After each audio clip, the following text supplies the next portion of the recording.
In a time of universal deceit, telling the truth is a revolutionary act. George Orwell. Yeah. This is Blood Politics. The only podcast where we don't talk about politics. We be about politics. And our mission statement is to empower, educate, and encourage everyone to speak out against fascism. Speak out against injustice and fight for freedom and equality for everyone. This is Blood Politics, and we ain't stopping till they put us in the grave. We ain't gonna be quiet, and we ain't gonna be scared, and we ain't gonna go along with the crowd. This is Blood Politics.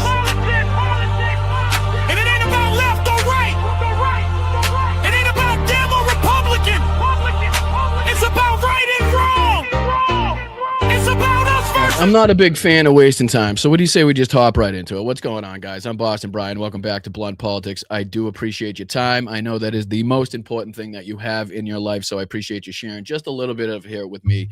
We have a lot to discuss, a lot to talk about, the ongoing war escalations, the danger to you, not only to your wallet, but also to anybody that you have now stationed in the Middle East has now risen exponentially. Donald Trump continues to put us into a corner. We're also very, very honored and welcoming another masshole to the stage here. I can't wait to talk to him. Congressional candidate for the 9th District here in Massachusetts. We're going to be talking to Craig Swallow, and I am very, very excited for that. But before we get into him, well, that sounded weird. Pause. Before we get into the conversation, I should say, let's see if we can say hi to the chat. What's going on, Greg? What's up, Visantha? What's going on, B? Appreciate you guys. Texas Paul Raid in the house. What's going on, guys? What's up, Roxanne? What's up, Crystal? What's up, Sammy? What's going on, peeps? I know there's a lot to discuss. As usual, you know what I mean? You can have about 17 shows a day and you're still not going to be able to cover it all. What's up, Roxanne? What's up, Kyle? What's up, Nurse? What's up, Nance? All right, I appreciate you guys. All right, before I waste any more time, what do we say? We get right into the conversation. I'm going to bring the man, the myth, the legend, Craig, right into the show. Let me see if I hit the right. Do I hit? Yeah, there he is. I knew I was going to do it. I knew I had some faith in myself that I would hit the right button on the first try. My man, I do appreciate you taking the time out and joining me. Thank you so much, and welcome to the program. Hey, I'm so happy to be here, Brian. I think, anytime two assholes can get together and have an honest conversation like this, it's not to be, should it be recorded is the question, but, we're going to go forward with this. No, there's a lot going on. I really do not only appreciate you stepping up at a moment like this, but also, like I said, taking the time out to talk to a smaller program, as it were, on the old YouTube side of things. So we have a lot to discuss. Before we hop into, kind of your take on the ongoing news and kind of the state of the country right now, let's kind of give everybody some insight into yourself, a little bit of background. Anybody that doesn't know about you or hasn't met you, hasn't had the opportunity to see any of your videos or anything that you've put out, just kind of get a better acquainted with you, if you could. Yeah, absolutely. So, hey, everyone, my name is Craig Swallow. I'm a congressional candidate here for Massachusetts 9th District. Born and raised in New Bedford, Massachusetts. My grandparents came to Massachusetts from Portugal in the 1960s. My family has been in this community since then. My mom has been working at the local hospital for 30 years. I went to school to be a high school history teacher. I studied war propaganda and politics. I was a substitute teacher in my local schools. I was a student teacher at another community nearby in Dartmouth. I taught U.S. history and government at a charter school in New York City. So I've had a lot of experience as an educator, but most of my other experiences working as a restaurant manager. So, working alongside working class people, kind of getting things going, whether it's here in Boston or down in New York City, sort of done a lot. But when I moved back to Massachusetts in 2023, I got involved with Indivisible. So I started locally organizing and helping build community and mutual aid. And I think part of that is what segued me into deciding to run for Congress, because I think we need people who have working class experience in Congress.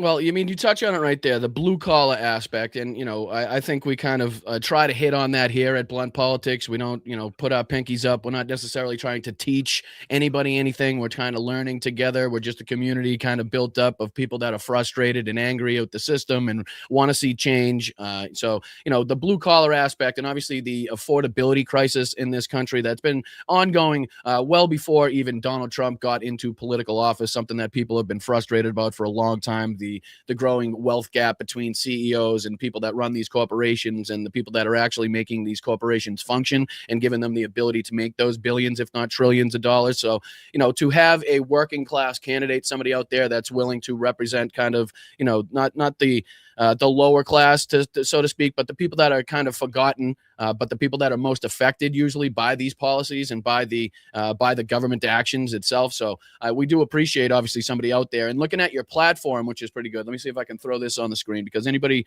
should be checking out Craig's website, which is CraigSwallowForCongress.com. Let me see if I can just throw this on the old screenage real quick for everybody to check out, because it does detail a lot of what people are asking or would be asking about, what you represent, what you're looking for, what are some of your major policies. So let me see if I can throw this on. There we go.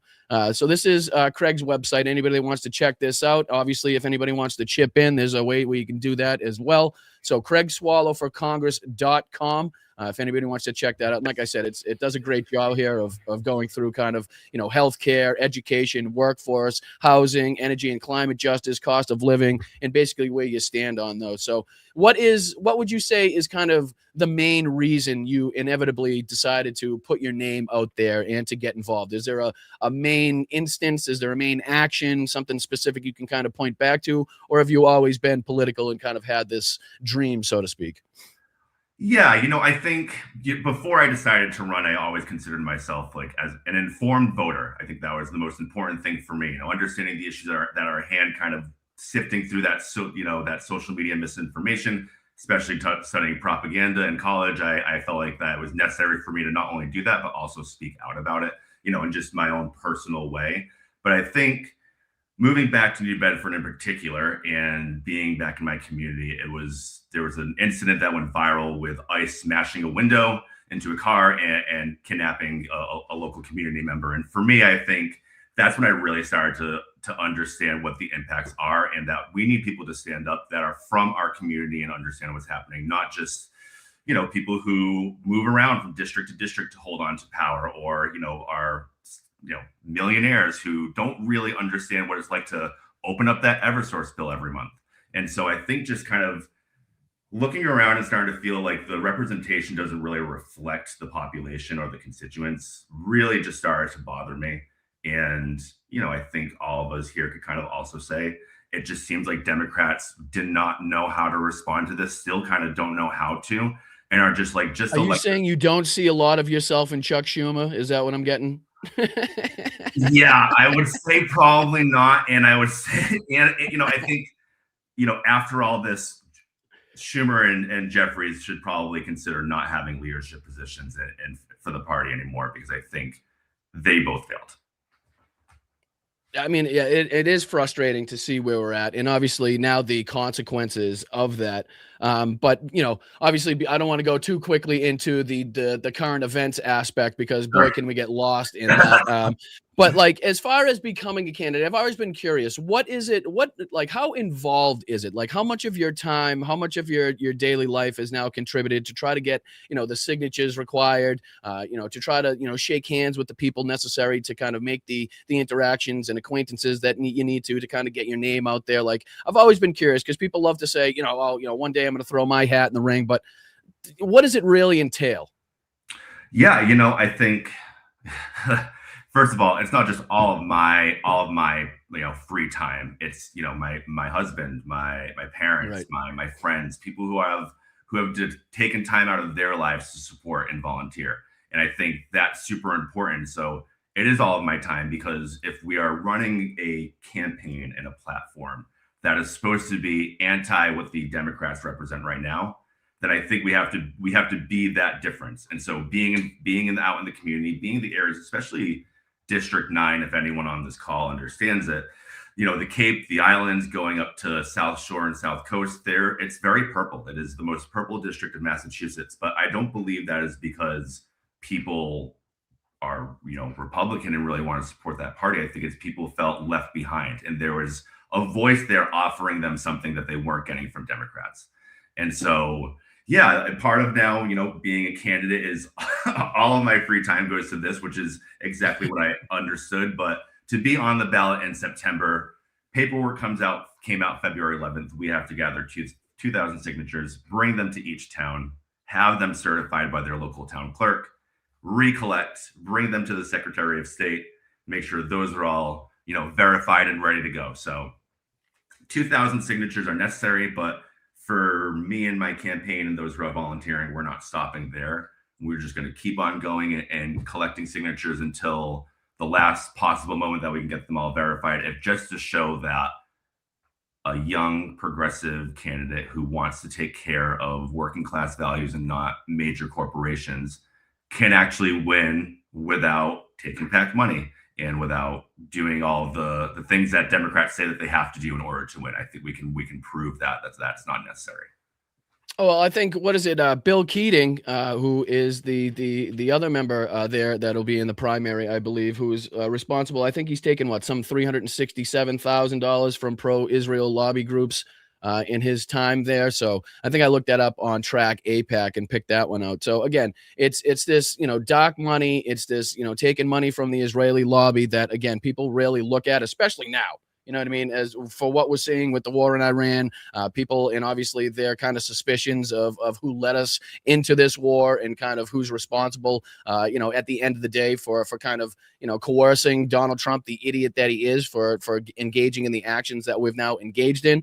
But it's a message that really right now is kind of, it's never had a better time to resonate as far as working class individuals, as far as, getting back to focusing on better health care, making it easier to get housing, making sure that we don't have homeless veterans that serve this country, flooding the streets. I mean, all of these things that we continuously talk about, I think the Republicans and the GOP and every action that Donald Trump's undertaking is just kind of elevating the reason and the need for those conversations right now. And on the screen, just as we're discussing, is all of the information for the upcoming September 1st, 2026 election, when your registrations need to be in by, the absentee mail-in ballot request.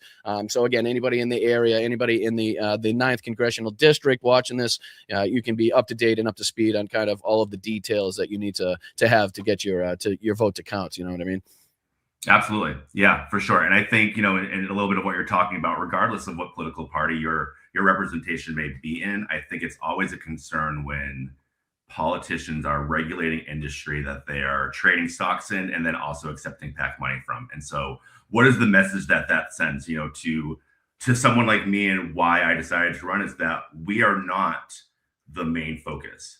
And, I don't know if we're diving into current events yet, but when we look at the war in Iran and, thinking of Democrats saying, hey, vote us back in, I can already foresee, the party saying, hey, we have the war in Iran, Middle East needs to be cleaned up. Our government clearly needs to be cleaned up. And, it's just not we're not going to get Medicare for all this time, but, it's coming, and we'll bring back the ACA, subsidies. And it's just not enough for the situation that we are in. And if we can spend $1 billion a day in a war that no one wants to be engaged in, is not making us any safer, then we can afford healthcare for our country. Yeah, we've consistently brought up the point that, experts point out that it is somewhere in the neighborhood of $15 to $30 billion it would cost to kind of end the food crisis or the homeless crisis, pick a crisis in this country. And typically it's in that range to kind of take care of that. And we're seeing that, well above and beyond spent in the war, just undertaken in the last, 20 days. I've lost count at this point now, but I mean, it hasn't been very long. And you can see, and even on the low side of things, like even that calculation at $1 billion a day, a lot of people have come out and said that that's nowhere near the actual, estimation, actual calculation of what we're spending. Some people have called it $3, $4, even $5 billion a day. I mean, even and taking into account the cost of munitions, the secondary aspects that we look at here in the United States of what you're paying at the gas pump. Obviously, that's going to trickle down and has trickled down into food, clothing, anything that you buy that gets to these stores by, again, plane, train, automobile, or ship is going to be going up in cost because of, what we're seeing undertaken by this government. But like, how difficult the message is true. And we've seen in recent, special elections all over the country that, Democrats have kind of overperformed from where they were in past elections, whether they were winning that, purple or red district outright, or just gaining substantial ground, as it were, beyond the past elections. But like, how difficult is it to kind of get your name out there as a candidate, even with the popular things that you're talking about, even in a place that, like Massachusetts in the 9th, even though you say, it is purple, like you said, but there are still a lot of people that espouse the same beliefs and kind of, live the same lifestyle, so to speak, that you and I want to see lived. But how difficult is it out there? How difficult is it to get your name out there, like the recognition and, people behind you, get the signatures, stuff like that? Yeah, I think I was a local co-leader for Indivisible South Coast New England for about a year, so that was certainly a great help, because I think people saw the work that I was trying to do, collaborating with them throughout my district, and saw that this wasn't just like a political ambition sort of mission here. And so, but beyond that, it's very difficult. In the last month, Democratic town committees are all having their caucuses, which essentially equates to the members showing up, voting on who goes to the state convention in May, voting on delegates for the Senate seat, et cetera, et cetera. But these are people who have been involved in their local politics for sometimes decades, just like our politicians. There's a big resistance to someone young and new and maybe a little scrappy who is like, I don't want to really play party politics. I'm not very concerned about the DNC or even the state Democratic Party. I am concerned about my constituents and affordability, beyond my district. I know that is something that is universal throughout this country. And I think that's my focus. But the name recognition is hard because, a lot of people don't want to sort of risk. There's this idea of risking a seat for, someone who's been there for 16 years for a freshman, congressman. But to my point, I say, what did this past 16 years of experience really got the district? And I think, if you really think about that, having someone new who's going to fight for issues that really impact us a little bit harder, or really understands what that means. Because again, I think many of these politicians just don't understand what the cost of healthcare being taken off everyone in this chat every month. Being able to save a little bit for your future, but just enjoy your present a little bit more, to be like, hey, I can go out comfortably out to dinner with my spouse and get a babysitter and enjoy my life a little bit in the present moment. We shouldn't all just be focused on retirement. Like, life is for living. And especially in District 9, we live in one of the most gorgeous districts in this country. People come to the Cape, Martha's Vineyard, the islands. Presidents have come here. This is a gorgeous district, but everyone who lives here deserves to enjoy that as well. And we need that representation to fight for that. Well, I think that that outsider, that progressive, that threat to the establishment is being felt by the establishment. I mean, look just in the Kat Abigail race and the outside money and the outside resources that kind of went into helping the establishment and kind of, doing campaigns or ads against Kat in that regard. So you can see there's definitely a threat, which means that there's definitely ground to be had. Like, we're definitely on the right track. If you can scare the establishment to that point where they're kind of having to toss a bunch of money into it, or again, you're already feeling the resistance in your area, to whatever level it may be, but you're already kind of out there recognizing that there's some pushback and it's not easy. And it's not like this big accepting family that they're just willing to kind of say, okay, let's lock arm in arm with. Like, it's more of a clan, a crew, people, like you said, have been established in there for a long time that don't necessarily want to see the outside people that don't give a fuck about, the established protocol and the norms of the past, because we're not in normal political times. And the quicker people tend to recognize that, the better off we'll be. Like, you can't be reacting in the same ways, like we were 20, 30, 40 years ago, because people ain't treating it the same way. Donald Trump has made sure he's got his sycophants in the right places established in the government right now to kind of get around those usual norms and guidelines. So again, big respect for at least even kind of poking the bear, already as you are, and kind of, stirring up that fire, because that's exactly what we need, is people going against the grain, going against the system. People are fed up with the bullshit. People are fed up with people saying, I'm going to do this, that, and the third when I get in there, and then inevitably just kind of, fading into the background and becoming, part of that Democratic establishment that, just does it to get along, you know what I mean? And we don't need any more of those. We got plenty of those fucking people. But what if somebody kind of walked up to you and said, hey, can you kind of, spout out your top goals, your top policy beliefs? Like what would your answer if you were kind of, somebody on the street and you didn't have a ton of time, it wasn't a big debate, like what would be your like brief introduction to Craig Swallow and how to get them on board, basically? I would say we're going to fight to get money out of politics, overturning Citizens United, banning stock trading by members of Congress, their family members, and their staffs, and then also setting term limits on members of Congress and the Supreme Court as well.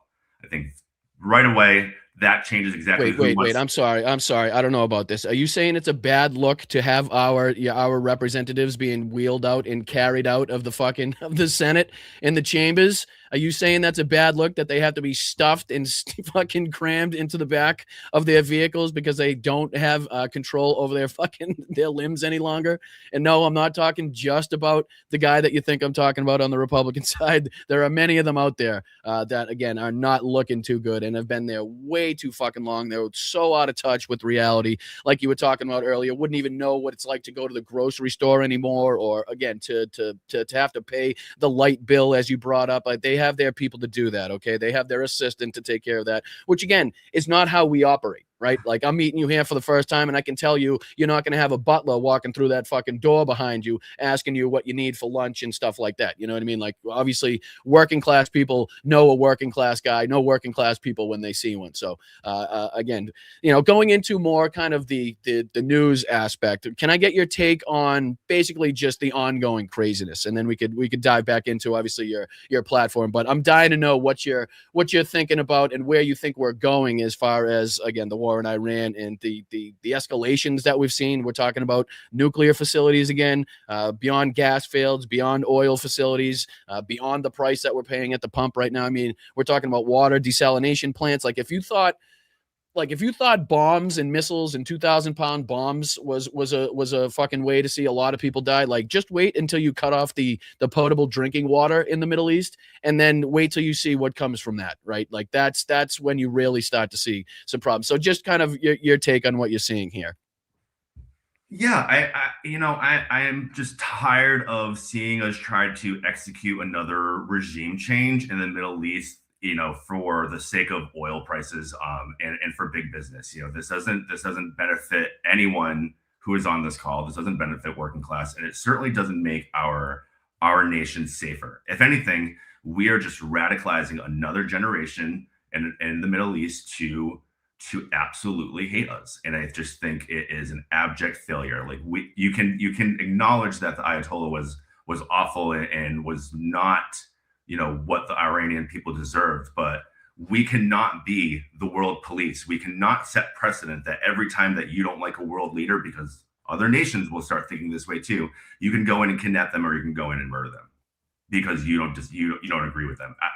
It's just, and then on top of that, and speaking of the situation that we're in, I believe that Democrats are thrilled about the situation that we find ourselves in Iran, mainly because they have wanted this war as well. They hated the Ayatollah, and now they get to run on, this is politically advantageous for them. They get to run on Donald Trump, his, ineptness at being commander in chief, his emotional reaction to not getting his way and threatening every, ally that we have, while also and running on that, and then not having to focus on issues that take care of working class here in the United States, because again, it will be the focus on Iran, the Middle East, foreign policy, and hopefully making sure that no president is ever able to do something like this again, and that Congress isn't able to sort of abdicate their duties and let the president do whatever he wants. But I mean, they For should be me, out there calling for his arrest, his immediate impeachment, any invocation of any article that we could possibly use to our benefit to get this fucking guy out of power. And again, understanding political limitations that we have now based on the numbers and the power, the power imbalance in government. But that shouldn't stop us. That shouldn't stop these politicians. And again, I believe you're 100% correct. I do believe that they look at this as kind of like a two birds with one stone aspect, where looking at the leadership and the funding that they're getting. Again, we go back to AIPAC, we go back to the pro-Israel lobby, in the funding they've been getting. It's almost like they were kind of mealy-mouthed, and we heard the reporting that they were allegedly behind the scenes trying to put a stop to the war powers resolution and the vote on that. So again, that kind of speaks to exactly what you're saying, where it's like, well, should we be stopping this? Do we really want to put all these politicians on record on where they stand? Hell yes, we want to put these fucking politicians on record where they stand before the fucking first shot is fired. Like, we want to know, we want to be able to look back, just like we did in Iraq, just like we did with Afghanistan, and for people who were like, okay, let's do it, or no, we're against this. Like, it's advantageous for us to look back upon that moment and be like, okay, well, this is where you stood now. And whether you've changed that, that stance 180 degrees, or you still believe that, we can look back at that moment. So I do believe that you're 100% correct that, the mealy-mouthed response from this, and kind of the weak, pathetic pushback and the strongly worded letters is kind of doing just that. It's taking the focus off of, again, the affordability crisis in this country. I mean, even though we're seeing the gas prices put more of an economic impact on us, which should be bringing up the affordability conversation even further. But I just don't think that they're willing to go to that point, or go to the mat, so to speak, as far as you or I would in this instance. So I think you're spot on in the way that you kind of look at that. And I appreciate you bringing up like them being in the minority and what their abilities are in Congress. I mean, first of all, in talking about accountability, someone losing their job or being moved positions like Kristi Noem, like, losing your job is obviously step one in accountability, but Speaking she of which, needs to be subpoenaed, investigated, and held accountable, charged. That's what accountability really is. That's what the goal is for people like that. And then in terms of being in the minority, because I've been in some DTC caucuses where who I am challenging is in the same space and is saying essentially, we have no power, we cannot do anything, and they've been saying that for a year and a half. What they do have, though, that we were talking about, is name recognition, the power of their office, the ability to go somewhere in their district and be like, hey, I'm going to be here. And think of how many hundreds of people would show up, just the ability to engage with their congressman. And so not taking advantage of that to educate your district, because we are fighting corporate billionaires who own our media, own our information, and are aligned with Donald Trump. And so for that, we need to combat that 10 times harder every single day. And when you have a congressional office and you have that budget, and then you have $600,000 plus in the bank from your past campaigning, there's no excuse. There's no excuse. Where are you? And Right. this isn't just one person. This is every member of Congress. Like you said, don't be scared. Speak out. I, as a average American citizen, was interviewed by the local news station in May of last year saying that ICE was lawless, they were violating due process, and if one person's due process violated, we're all at risk. And so if you can't say that as a congressman, if you can't be out there in the scary parts of your district that are a little red or purple, if that's too scary Right. for you, then Right. this is not the job. This ain't for the you. fight for you. Exactly. Right. Exactly. Yeah. You're better off at another time. You know what I mean? This is for people who want. And again, like you said, the political limitations that we have in Congress, and whether it's the House or the Senate, like, that doesn't have a chokehold on your voice. That shouldn't have a chokehold on what you go out to your candidacy, your candidates, your constituency, and espouse. And again, the meetings that you could have with your name recognition. Again, get the media out there, invite a couple cameras, start calling for this guy's arrest, start calling for the immediate impeachment. Like, the more people we have to start that conversation, again, the more people will inevitably inevitably start having the conversation, and the more that will infiltrate, again, our broader society. And that's exactly what people want. Like, people are so frustrated right now, and they want a fucking outlet. And again, these, the hands off and the no kings, and it's a great way to get out there and show our displeasure and, kind of our hate for what this this government is undertaking right now. But again, people want to see action by the politicians, and even if they understand, hey, maybe we don't have the numbers right now to get this done fully, like, that shouldn't stop you from going out and demanding this upon the others in the government. You know what I mean? The other politicians that do have the ability on the other side of the aisle to make this happen. Like, we should be out there saying it no matter fucking what.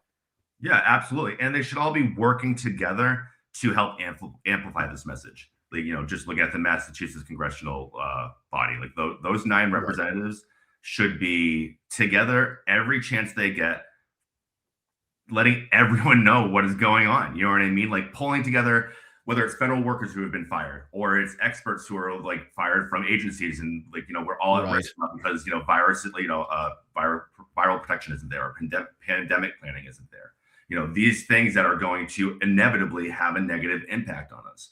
The ability to inform your district is an incalculable measure. You know what I mean? You need to take advantage of that. And again, when you have a congressional office, you have a budget to actually get some of these things done. Yeah, I mean, and now we see, you were talking about ICE, and now we see Trump threatening to put, ICE into all of the airports to kind of replace the TSA.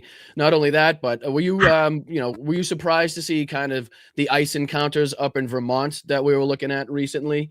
I know a lot of people, if you were to say, hey, ICE is up in Vermont, that the first question they'd ask is why, because obviously I think Vermont is looked at as kind of one of the more whiter states in the country. So to see the actions and kind of see the Minnesota video coming out of Vermont was really kind of startling for me to see that. It was I know we've had our actions here in and around the Boston area too, but again, to see it kind of flooding throughout New England like that was again, it was kind of an eye opener. And again, as we've been talking about the supposed ramp down in Minnesota, and still the ongoing actions in other places of the country, it's obviously something that we've been talking about a lot here is ICE. But what do you think about, Trump threatening, that might have even progressed to this point where he's actually initiated to put ICE into the airports to replace TSA that haven't been getting paid, I should add. Yeah. Well, of course, we have federal, again, working class people who are working for the government not being paid, while we have Trump's version of the brown shirts. I mean, I'm never surprised by like in a negative interaction with ICE at this point. I think we've seen that there's no training. These are people probably who are January 6th partners or Proud Boys, Oath Keepers. That Venn diagram is basically a circle. So these are people that don't actually want to go out and protect the Constitution and protect our laws. They're being told, break down doors, and who cares if you have a warrant? And they're thrilled at the opportunity to cause some pain and harm. But ultimately, that's because these people have also, I got to look for a little compassion in all this. It's awful, but these people have been left behind too. They're looking for a job and money, and this is a terrible way to go about it. And all these people will also, because again, accountability for me isn't just Kristi Noem. It is the ICE agents who are responsible for the deaths that have been happening in these facilities as well, denying medical care, things like that. These people also need to be held accountable, because accountability doesn't work if it's not everybody who has caused harm.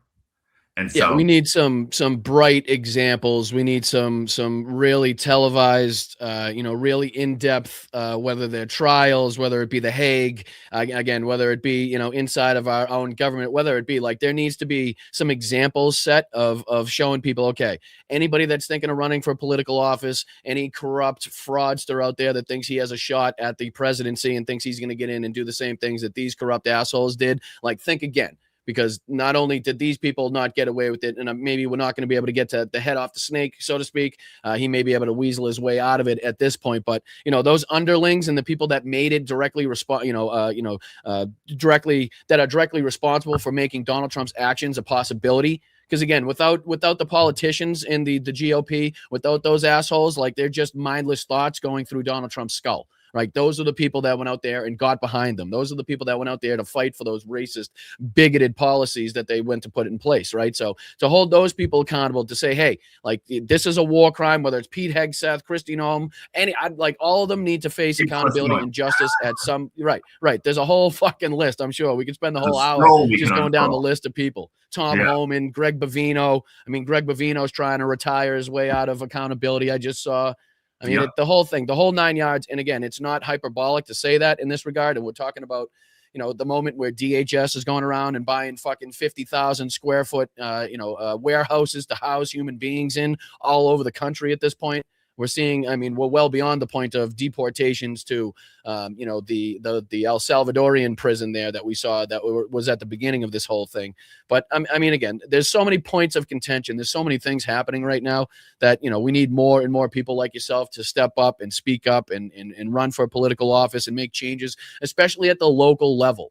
Like, I'm sure you could speak to this too. Like, how important is it to start at the local level? I know everybody likes to go straight to, you know, the general elections and midterms, but, you know, local level stuff, whether it be, you know, your school committees or, you know, just what your town councils or whatever it may be, get involved. So can you speak to a little bit of that, I'm sure? Yeah, absolutely. I think, you know, in order for this to work, I went for a federal office. I have not held office before that. So this is a really good point. I think, for me, you know, I went for this position because I saw the need with our current representation. But there are lots of people who see the need in their local communities as well. I'm going to give a shout out to someone from Wareham, Jordan Johnson, 18-year-old kid running for school committee. He is someone who I think should really be shouted out because he's a dual student at the high school and the local community college. He has experience in the school system now, so understands what is lacking and what is needed. I think we just need to really embrace new leadership in those roles as well. But I think it needs to be a coordinated effort between local, state, and federal. If local and state want to achieve things without the federal funding, it kind of falls apart. So we need to kind of all band together, whether it be school committee, commissioner. And I think this just kind of speaks to being informed about who the people you are voting for in general. There are so many positions out there that really impact us locally, and voting blue, no matter who, isn't always the right answer. I think being informed about who you're voting for is the way to go. You know, that's the most important thing. I think Massachusetts represents that pretty well. I mean, we're not, it's not out of the realm of possibility for us to elect a Republican governor for the state, even though that we're a majoritively Democratic state. So it's, again, I know, is there a difference that you can see in the Massachusetts politics beyond kind of the nationwide politics in that aspect? Because you know what I mean? Like, I don't know if there's, I don't know how involved you are, obviously, in the politics outside of Massachusetts. I'm sure you're mainly focused on what's going on in the 9th district. But is there have you talked to anybody in the crowd that's been around that says, hey, you know, don't treat Massachusetts politics like, you know, the rest of the country? It's kind of got its own thing, or is that kind of overhyped? I would say, yeah, I've already broken the rule by doing what I'm doing and just going right for this position. So yeah, I'm sort of bucking the trend there. There's a lot of respect for tradition and following a certain path in politics in Massachusetts. And I understand, you know, public service is universal. You know, for some people it is a career, but I think for most of us, that career or that idea of a political, you know, a career politician has been detrimental to the working and middle class. We have seen that when you are a career politician, your priorities are not where you came from. They become the corporations that you ultimately are accepting money from, you know? Right. And here's a question that I've kind of put to a lot of the people that we've had on the show. Like, it's something that as we get closer to midterms and obviously the general elections, like, continuously worries me. But like, who do you see?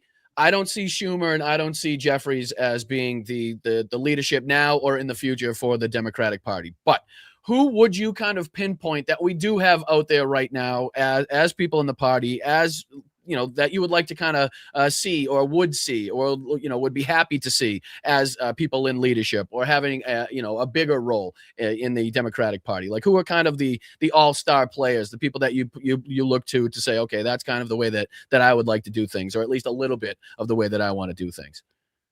I would say Ro Khanna should be our minority leader. His work on the Epstein file situation and just being a very vocal proponent of that being released unredacted, not caving, not backing down, on top of supporting progressive policies that are really going to impact working middle class people, healthcare for all, revamping education. He is the type of politician that we need right now, has met this moment and has not backed down at all. On top of that, I think, in the House, we have AOC. I think she has just, again, continues to be exceptional in terms of her delivery and the way that people have always sort of, misogyny and treated her. I think she is someone to look towards. And then, I think Mamdani is such a political anomaly, but the one thing that he has taught all of us, that authenticity is the most important thing. And so I really latch onto that in terms of, I can't be anyone other than myself. I did see someone in the comments say, you could teach me to speak more New England. But growing up, I had a really bad list. So I had the accent sort of worked out of me in speech therapy. So I wasn't going to go there.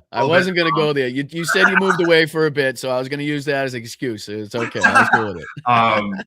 So yeah, but I think, for me, even in Massachusetts, there's some really, really great progressive candidates who are running in other districts, like Jeremy Whalen and Jason Poulos. And I think, those are the types of guys that I would also like to see in Congress, because they do understand their district. They do understand what people are going through, and they don't want to treat this as a career. They want to treat this as public service to make life better for our communities, the people that we love and care about, the country as a whole. And, then continue other paths and let other people take over and renew and try something different. And, I think that was always what was exceptional about the United States. And instead, we've seen the last 50 years, people who just get power and then don't want to let go, to the point where they're being told how to vote in a Senate hearing because they're past the point of even being president. It's an addictive drug. When you know what that stock market's going to do before the stock market does it, then I could see how that would be an addictive drug to have there. But I mean, even to further your point there, Ro Khanna, again, who I'm sure people have their discrepancies with, and we could probably pinpoint a few things that we obviously disagree with in his past or voting or what he's espoused. But again, in this moment right now, to see that he also has the ability to get people like Thomas Massie to work together with him. And again, as much as I'm sure it kind of frustrates people to even bring up, working with people, on the other side of the aisle right now, or reaching across the aisle,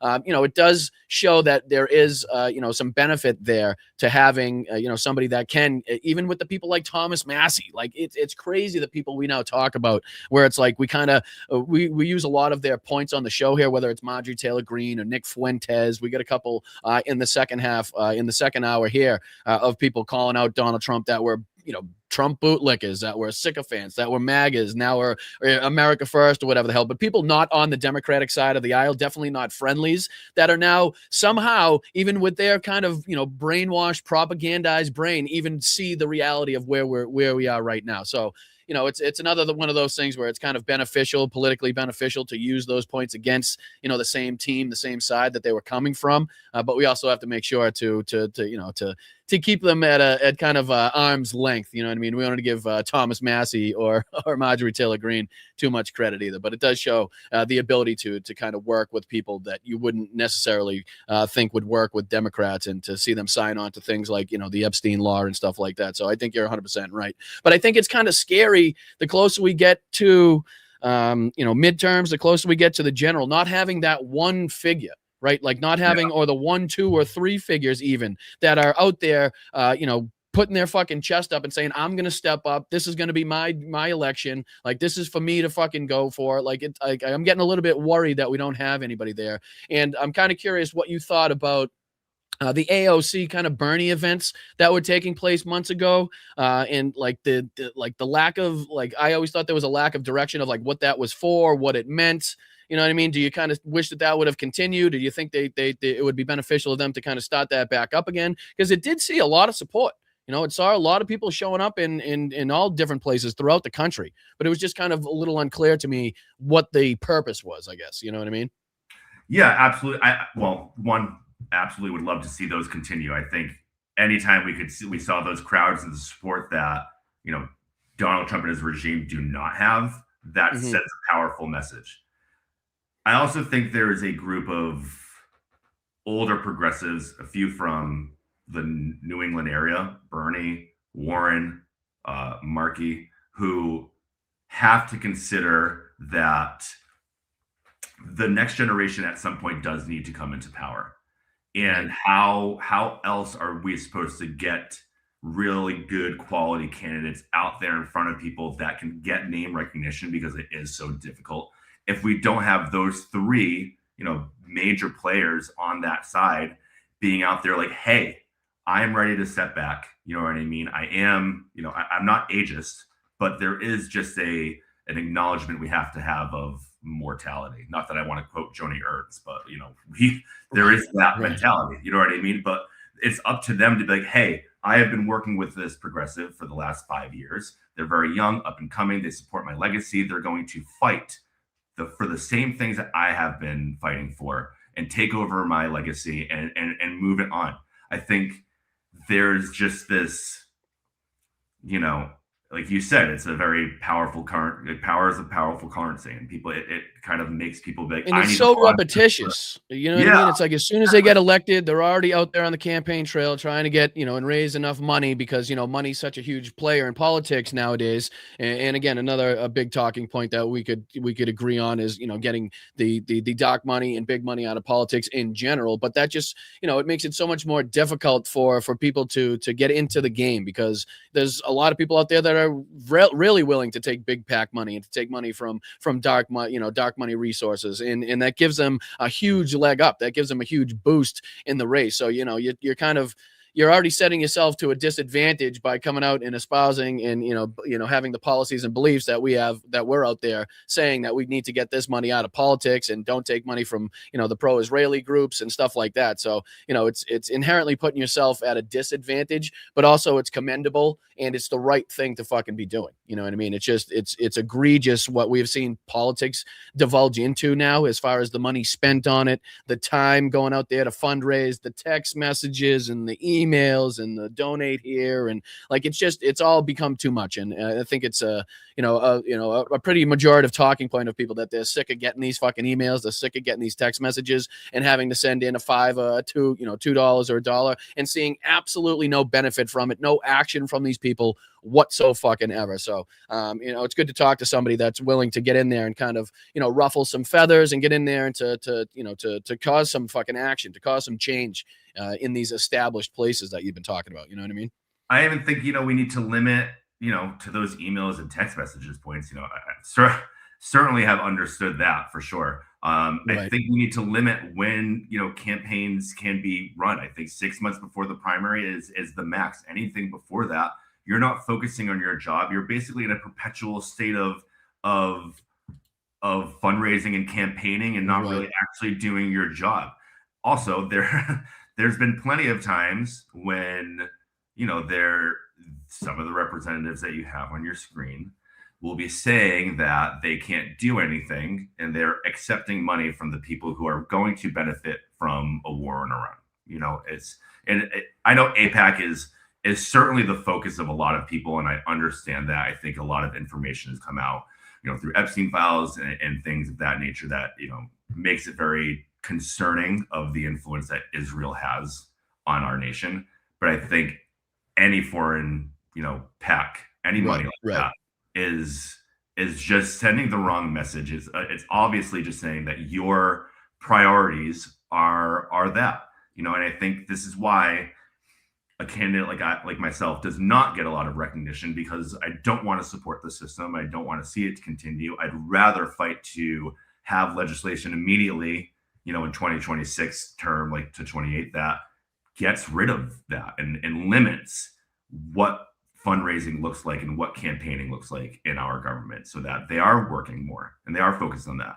and that when they are off from Congress, and when they're on vacation, they're supposed to be in the district. They're actually in the district doing things and meeting with voters, and not on a vacation. I mean, how much time did they have off last year between government shutdowns and their vacations? And if you are on this call, whether you're in District 9 or not, if your member of Congress didn't have a town hall in that time, that is a failure. You know what I mean? Because we need our leaders to be there to make sure that we have a guide through this crisis.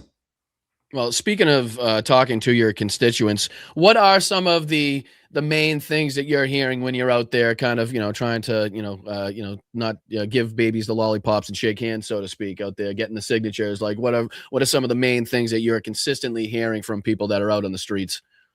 They want money out of politics, man. It is just that simple.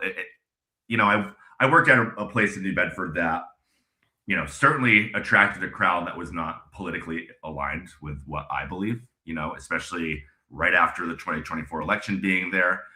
Right. But I did not shy away from still having the conversations with these people about what the impacts would be and things of that nature. So having those discussions with people across the aisle, there's a lot of common ground there. You know what I mean? Of terms of just wanting to know that your representation actually cares about you, is going to show up for you, and is an actual human being that can have a conversation like this. You know what I mean?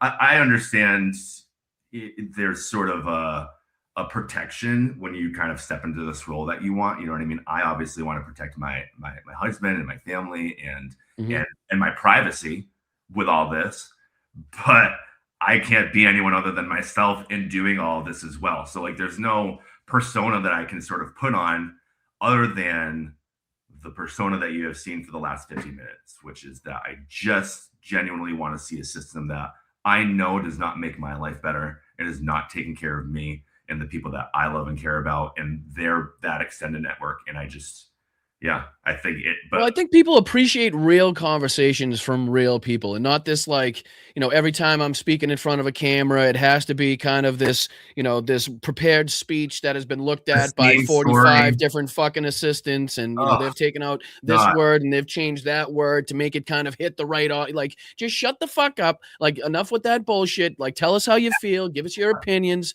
Like, lay it all out on the line. Just be a real fucking person. You know what I mean? Right. Just like enough of this like ridiculous nonsense of trying to play their game. But again, it also puts you at a disadvantage. You know what I mean? And I thought, like, I used to call out Biden. I say, if he went out and dropped a couple F-bombs and swore like we know he did behind the scenes, I think he would have gained more support. Like, I think he would have had more people been like, hey, all right there, fucking Joe. You know what I mean? Like, I believe that. And again, all the problems and issues we could go back to with that as far as that goes. But still, you know what I mean? I was always like on board with, because you always hear Trump now going out and like, oh, bullshit, and his crowd's cheering and shit. Like, he's just an idiot, making it seem like he's out there as a popular guy trying to use anything and every motivation. He's like, Hitler with his poses. You know what I mean? How there's pictures of him being like, all right, what pose will most impact the crowd? Like, that's him with swearing. When he's losing the crowd, he'll have to say bullshit or fuck or something like that. You know what I mean? Oh yeah, they're Trump's ability to use propaganda, I think, will be studied for a long time. It is that, I don't say the man is smart about anything, but I think the instinct there of what is going to get people really riled up and angry, we've seen that play out for the last 10 years. He does it and does not care and moves on. And ultimately, what we'll be left with when this regime is over is the fucking East Wing. The East Wing being in rubble. That is the metaphor of what will happen when all this is over. That won't be rebuilt. There will be no ballroom, a ballroom that we never needed. It will just be the grift and the fleecing of the United States people as this man moves on to, or tries to run away. But that is why the accountability part of this really needs to come into play. I think we've seen a few times in our country's history where it's a little bit of, we have to move on in order for the country to heal, whether it's Nixon or whether it's after the Iraq War in 2008. Either, there's some other points too there, but like, in order for us to heal as a nation, we cannot hold these people accountable or really see them, sort of go through trials. And I think that just absolutely cannot be what we accept moving forward. It has to be, we're going to have accountability, and we're going to show that no matter who you are, no matter what side of the aisle you are on, that this type of behavior is unacceptable by the American people and by our system of government. And so, well, it's no longer hyperbole to put Donald Trump into the category of, those of being the most dangerous and obviously the dumbest regimes in history. I mean, look at, again, the impacts of what could possibly take place in the Middle East. Like, I know he loves to talk about, hey, if the Iran nuclear deal was still a thing, the Middle East would be in flames and Israel would be not a thing anymore. Like, he's literally leading us to a moment in time where that's going to be a possibility. Like, the escalations have now gone up the ladder. And again, Donald Trump continues to back us into a corner, as we'll talk about in the second half, of being like, okay, if Iran doesn't do this, we're absolutely going to start attacking their, energy facilities in the area, the desalination plant. Like, it's like the escalation is ridiculous. And he continues to put us in that corner when we know, everybody knows, the experts all know, Iran's not going to fucking open up the strait. Okay. They're not going to give up that one bit of leverage, the biggest bit of leverage that they still have right now. And say, okay, yep, you know what? Open up the strait and continue to bomb us. Like, they're just not going to fucking do it. So inevitably, Donald Trump's going to have to make a decision on either looking like a clown, looking like a taco again, and changing, the threats that he's making, or go ahead and start bombing these fucking incredibly, important energy infrastructure sites that will absolutely have economic impacts on the global economy. It's crazy. And it's in a very unfortunate thing that we are put into a position where we have to constantly argue to the base or the other side about the financial aspect of this, and not just the human aspect of this, because right, we're talking about all this infrastructure stuff, and what that basically equates to is that places become unlivable and that people die, and that's the result. People that are just like us, working class, middle class, don't want to be involved in war, probably just want the ability to come travel here occasionally, things like that. And instead, we're going to see famine and like loss of infrastructure. And what the result of that does not make our nation safer. And it does not make the Middle East safer. And it just puts everyone at risk.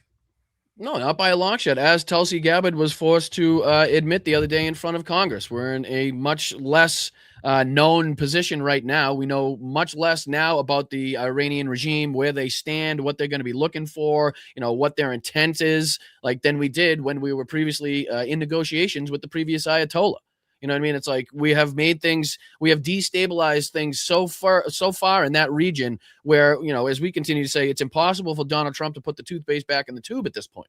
You know what I mean? Like, even if he pulls out right now, even if he hits that fucking, callback button, the end button right now, like, things have already kicked off to a point where it's not going to be, okay, go right back to normal life, go right back to normal gas prices, go right back to the way it was in the Middle East just, 20 odd some days ago. It's just not the reality. That's not how things work. Thousands have been killed. War crimes have been committed. Again, energy infrastructure has been hit. This continues to escalate. Israel continues to see increasing penetrations through the Iron Dome. You know what I mean? That flies directly in the face of everything that we're told by Donald Trump and Pete Hegseth as far as Iran's continuing capabilities to fire back and to retaliate. Like, it did have us believe it was all gone. It was done. We finished this war in 2 days. Their Air Force is gone. The Navy's gone. The missiles are gone. The drones are gone. The leadership's gone. We have nothing else to do, basically, yet we need another $200 billion. We're sending in 3 more warships and 5,000 Marines. This is going to be the biggest day of bombing yet, yada, yada, yada. And continuously we see and have to show on this podcast the evidence of the ability of Iran to continuously strike back. So, I mean, what do you think about the lies and the propaganda and how obvious it is right now coming from this regime like Pete Hegseth and obviously Donald Trump? Just another example of an easy way to hold them accountable. You know what I mean? This continuously lying and deceiving the American people. And I also want to know, I know like we're talking about around right now, but I want to know what Tulsi Gabbard is doing with the votes from Georgia, the voter rolls and things of that nature. That is my concern when all this comes into play, because sure, the war in Iran, obviously advantageous for Israel, kind of dragged us into it with all that as well. But like for Donald Trump and the GOP and making sure that they're not held accountable, because the only way that they avoid accountability is to stay in power, or every Democrat who has been in office throughout all this for the last 10, 15 years or so, comes back into their positions and is just, again, like, we need to move on and we need to heal. And it's just not going to work for the American people this time.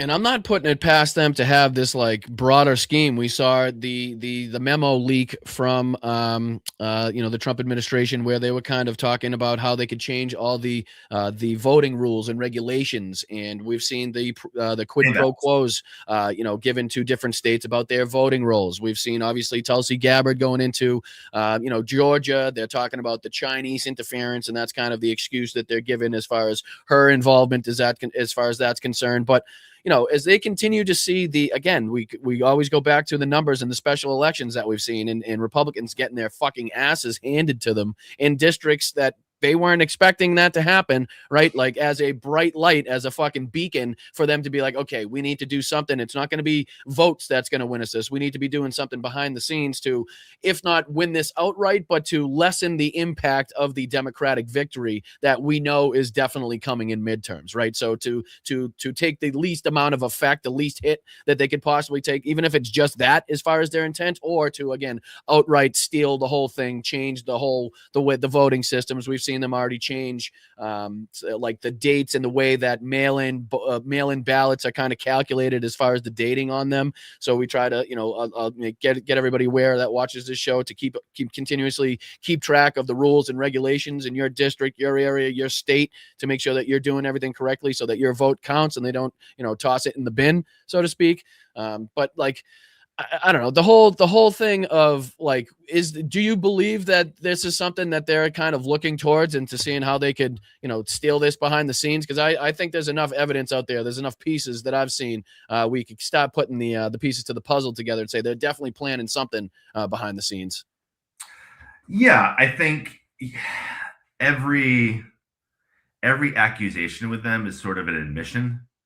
And so I would be more concerned than not, obviously. I would say very smart to make sure that you're telling all your viewers to continuously check up on those processes. But yeah, I mean, when you see that the post office also is like changing their rules about when something needs to be stamped and clicked on as it's, for all the postage. Yeah, there is obvious manipulation. And this is what happens in fascist policies. They use the laws to their advantage in order to, squeeze out who can vote.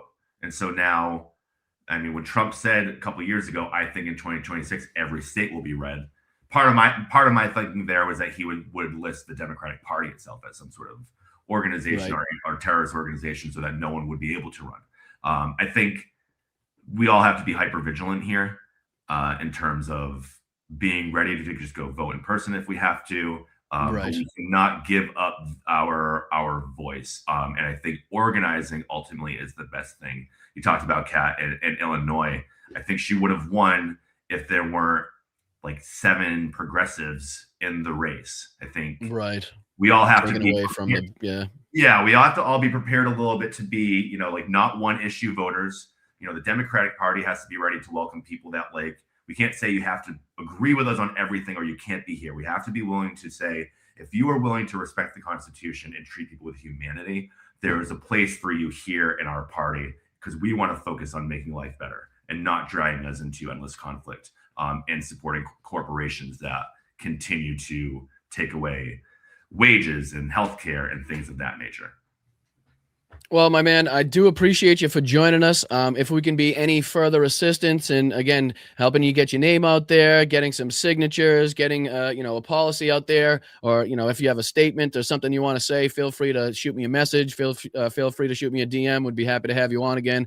Always happy to represent our fellow massholes, especially those that espouse the same beliefs, especially in the current time that we're in. I think it's obviously more important than ever right now that we have candidates like yourself speaking out, getting out there, and again, like I said, ruffling the feathers of the establishment and making sure that they know that there are people out there that are not going to allow them to stay continuously in power, to continuously lead us into these same positions that we find ourselves in, and continuously see the wealth gap and the affordability crisis and the vet homelessness crisis and the homelessness crisis in general, like all of these things. I mean, obviously, what's going on with kids in schools and guns. I mean, there's so much that we need to get into and we could talk about. So it's just obviously not enough time in one show, but I do appreciate you for taking the time out. We wish you the best. Again, let us know if you can come back. If you need anything to say, we'd be more than happy to help you out there. I appreciate you. Yeah, hey, so nice to be here with you, Brian. Great conversation. Always happy to come back. You want to have me again, you let me know. And to everyone watching today, thank you so much. And just like I had the chat up, so I saw a lot of the funny comments and the support. I really appreciate that. If you know anyone in District 9, share my website, share my Instagram, Craig for Congress. Very simple. You can find me through all those ways. We'll have some events coming up over the next month where any District 9 people can come sign to get me on the ballot. We're going to be on the ballot. So you're going to see more of me for sure. See, you were built to do this. You were way ahead of me. I was going to let everybody know, tell them where they could find you, tell them where they could follow you. You already had it ready to go. So again, outside of my ass, I feel like you've been well constructed to do this. So Craig, again, I appreciate your time. Thank you so much for your passion. Thank you so much for your aggression. Thank you so much for speaking out. And like I said, anytime you're more than welcome back. Just shoot me a message. All right. Yeah, absolutely. Thank you guys. Have a great day. You as well, brother. I appreciate you. Thank you so much. All right, Craig, my man. Again, always good to have another fellow masshole running that believes in the same things that we believe in. Thank you so much to the chat for being welcoming, as you always are. You guys have been fantastic and continue to be. And again, we wish Craig all the luck in the world. It seems like he has a great head on his shoulders. Seems like the policies and everything that he represents is exactly what we're looking for in this day and time. And again, if we could help him get the name recognition and get his name out there, would be more than appreciative of everybody in the chat. So thank you so much again to Craig and his team for setting that up. And, again, like I said, we're always willing to speak to candidates and get people, the new faces out there. That's hugely important as we continuously talk about the old bags, the old farts, the old guard, the old establishment that continuously get us into these fucking positions. We can't just talk about it. We need to be about it. So again, without putting these people in front of cameras and getting them the microphone to get out their policies, it's going to be very difficult for them to inevitably, get the footing, get the ground that they need to get into these races. So I'm just hoping to do my part. I'm just hoping to use this platform as best as possible for the people that best will represent, you and I. So once again, big shout out to Craig. Thank you so much. All right. A lot to dive into, lots to talk about. As far as what's been taking place overnight, I know you guys have probably been up to speed and up to date on some of the craziness of what Donald Trump has been posting on his Truth Social fucking shithole site, whatever that is. But again, let's just see if we can dive into some of the nonsense before we get into some of the videos that we'll be taking a look at, some of the clips.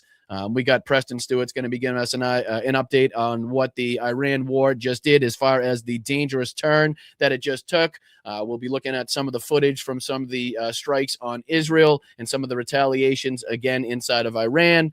What else are we going to be taking a look at? We're going to be taking a look at, obviously, the ongoing losses that Russia has been facing as of, I want to say, probably the last week or so. Maybe if not just a couple days shy of a week, we've seen kind of over the 1,200, over the 1,000, well over the 1,000 soldiers removed from the battlefield mark in 24-hour period. So we'll be diving into that. And then obviously we got a video just kind of detailing the updates from the front line. This one, I think from the Sun, if I'm not mistaken. I do believe that. So again, hit that like button. I appreciate you guys joining me. What do you guys think? Hit that like button, subscribe to the channel. You like what you're hearing? You like what you're seeing? It's really easy to do so. You just really kind of scroll up. You'll hit that with one finger. It'll be a thumbs up or it'll be a subscribe button. Really, really simple. Really, really easy. Doesn't cost you a dime. If you do want to contribute, there's a Venmo up here in the corner. We don't take money from super PACs. We don't take dark money. We don't have corporate sponsors. We don't sell you anything. So we try to do things the right way here. We don't charge you for Substack. There's no content of mine hidden behind a paywall. But again, if you're in the financial position to do so, if you want to kick in a buck or two, there's a couple ways you can do it. You can do it through Venmo. You can sign up for a YouTube membership just underneath me. I think it's under $3 for the month. So again, way less than a gallon of gas right now. You can get a YouTube membership for this channel for a month for less than a gallon of gas right now. So again, bang for your buck, I always say. Or you can go to patreon.com/BostonBrian. There's 3 great tiers on there. If any one of them fit your financial level, your financial capabilities, please think about signing up. Again, we try to do it the correct way, totally independent, nobody telling us what we can and cannot say, nobody telling us what we can and cannot talk about. And I feel like that gives us the freedom to speak our mind, speak our heart, and kind of wear our heart on our sleeves as we continue to do. All right, let's dive into, again, this like ridiculousness, like unbelievable. I don't know. I know a lot of you people will probably have already seen the Robert Mueller post. I'm sure you've heard that Robert Mueller passed away, and the egregious, disgusting, disrespectful post that Donald Trump had put out there. I don't know if it's before this or after this. Oh, something went wrong? Good. I hope the site went down. I hope the whole fucking site went down. Or is it just me? I think they just like kicking me off. I really do. I think I'm banned from Too Social, and they don't like having me on the site because typically it kicks me off in about 5 seconds. Let's see here. This is the one that we were just talking about. This is the one that we were just going to bring up. Donald Trump post, we're getting very close to meeting our objectives as we consider winding down our great military efforts in the Middle East with respect to the terrorist regime of Iran. Again, as he's talking about, if they don't open up the Strait of Hormuz, we're going to talk about striking their energy infrastructure. That's basically a war crime, as it were. You cannot just be attacking the energy infrastructure of the region that supplies energy to the citizenry of those regions, of that region. That is, again, a blatant war crime. Again, you'd need to make some sort of distinction that specific plant that you're striking would or is kind of made to help the military resources, to kind of help the military effort specifically, or at least majoritively in that aspect. I'm not sure how it's specifically written there, but it's definitely a war crime to attack, civilian infrastructure like that. So just Donald Trump blatantly out there posting that he has intent to commit war crimes, nothing else, just another fucking Tuesday, as it were, here in the United States of America. But it's ridiculous. It's ridiculous. All right, let me see if I can throw this up there again. He goes on, we've completely degraded Iran missile capabilities. And I want you to remember this, right? As the show goes on, and as we talk about the strikes inside of Israel, I want you to make sure that you remember this. Iran, their military efforts are totally degraded. They can't do anything. Their missile capabilities, their launchers, everything else pertaining to them, destroying Iran's defense industrial base, eliminating their air, navy, all of that. Their aircraft weaponry has been destroyed. Even though, again, we just talked about the other day, the F-35 that was struck, never allowing Iran to get even close to nuclear capability, which, again, they had already eradicated and totally obliterated months before this, and always being in a position where the USA can quickly and powerfully react to such a situation should it take place. 5, protecting the highest level our Middle Eastern allies, including Israel, Saudi Arabia, Qatar, the United Arab Emirates, Bahrain, Kuwait, and others, again, which Donald Trump couldn't see coming, that Iran would retaliate against these nations. He couldn't see it coming. No military expert could have told or did tell Donald Trump that Iran would in any way retaliate when Benjamin Netanyahu and Donald Trump undertook this war. But again, this is just the utter nonsense that he continues to post here. Again, we don't have to dive into too much of this bullshit. There's a few here. The Democrats, he talks about James Tyler Rico. There was a couple other ones in here. He's posting more about Robert Mueller. Now with the death of Iran, so he's declaring Iran dead. The greatest enemy America has, its radical left, highly incompetent Democrat Party. Thank you for your attention to this matter. I mean, just to tell you how off the rocker he is, this guy has just lost his absolute shit. Here's where he's talking about putting TSA in the airports. The radical left Democrats have hurt so many people with their vicious and uncaring ways. What they have done to the Department of Homeland Security, our fantastic TSA officers, and most importantly, the great people of our country, is an absolute disgrace. If the Democrats do not allow for just and proper security at our airports and elsewhere throughout our country, ICE will do a far better job than ever done before. The fascist Democrats will never protect America, but the Republicans will. Just like the radical left allowed millions of criminals to pour into our country through their ridiculous and dangerous open border policy, the Republicans closed it all. I look forward to moving ICE in on Monday and having already told them, get ready, no more waiting, no more games. So again, another clear escalation, not only inside of our country, but escalations outside of the country as well. I just want to show you here. I'll go back to the one where, let's see here. Jesus Christ. Look at the fucking shit he's posting. And again, a lot of this stuff is just like retweets and other people's bullshit. It's ridiculous to see what this guy's like actually thinking about on a daily basis. Here's the one that we're talking about with Robert Mueller, though. Robert Mueller just died. Good. I'm glad he's dead. He can no longer hurt innocent people. President Donald J. Trump.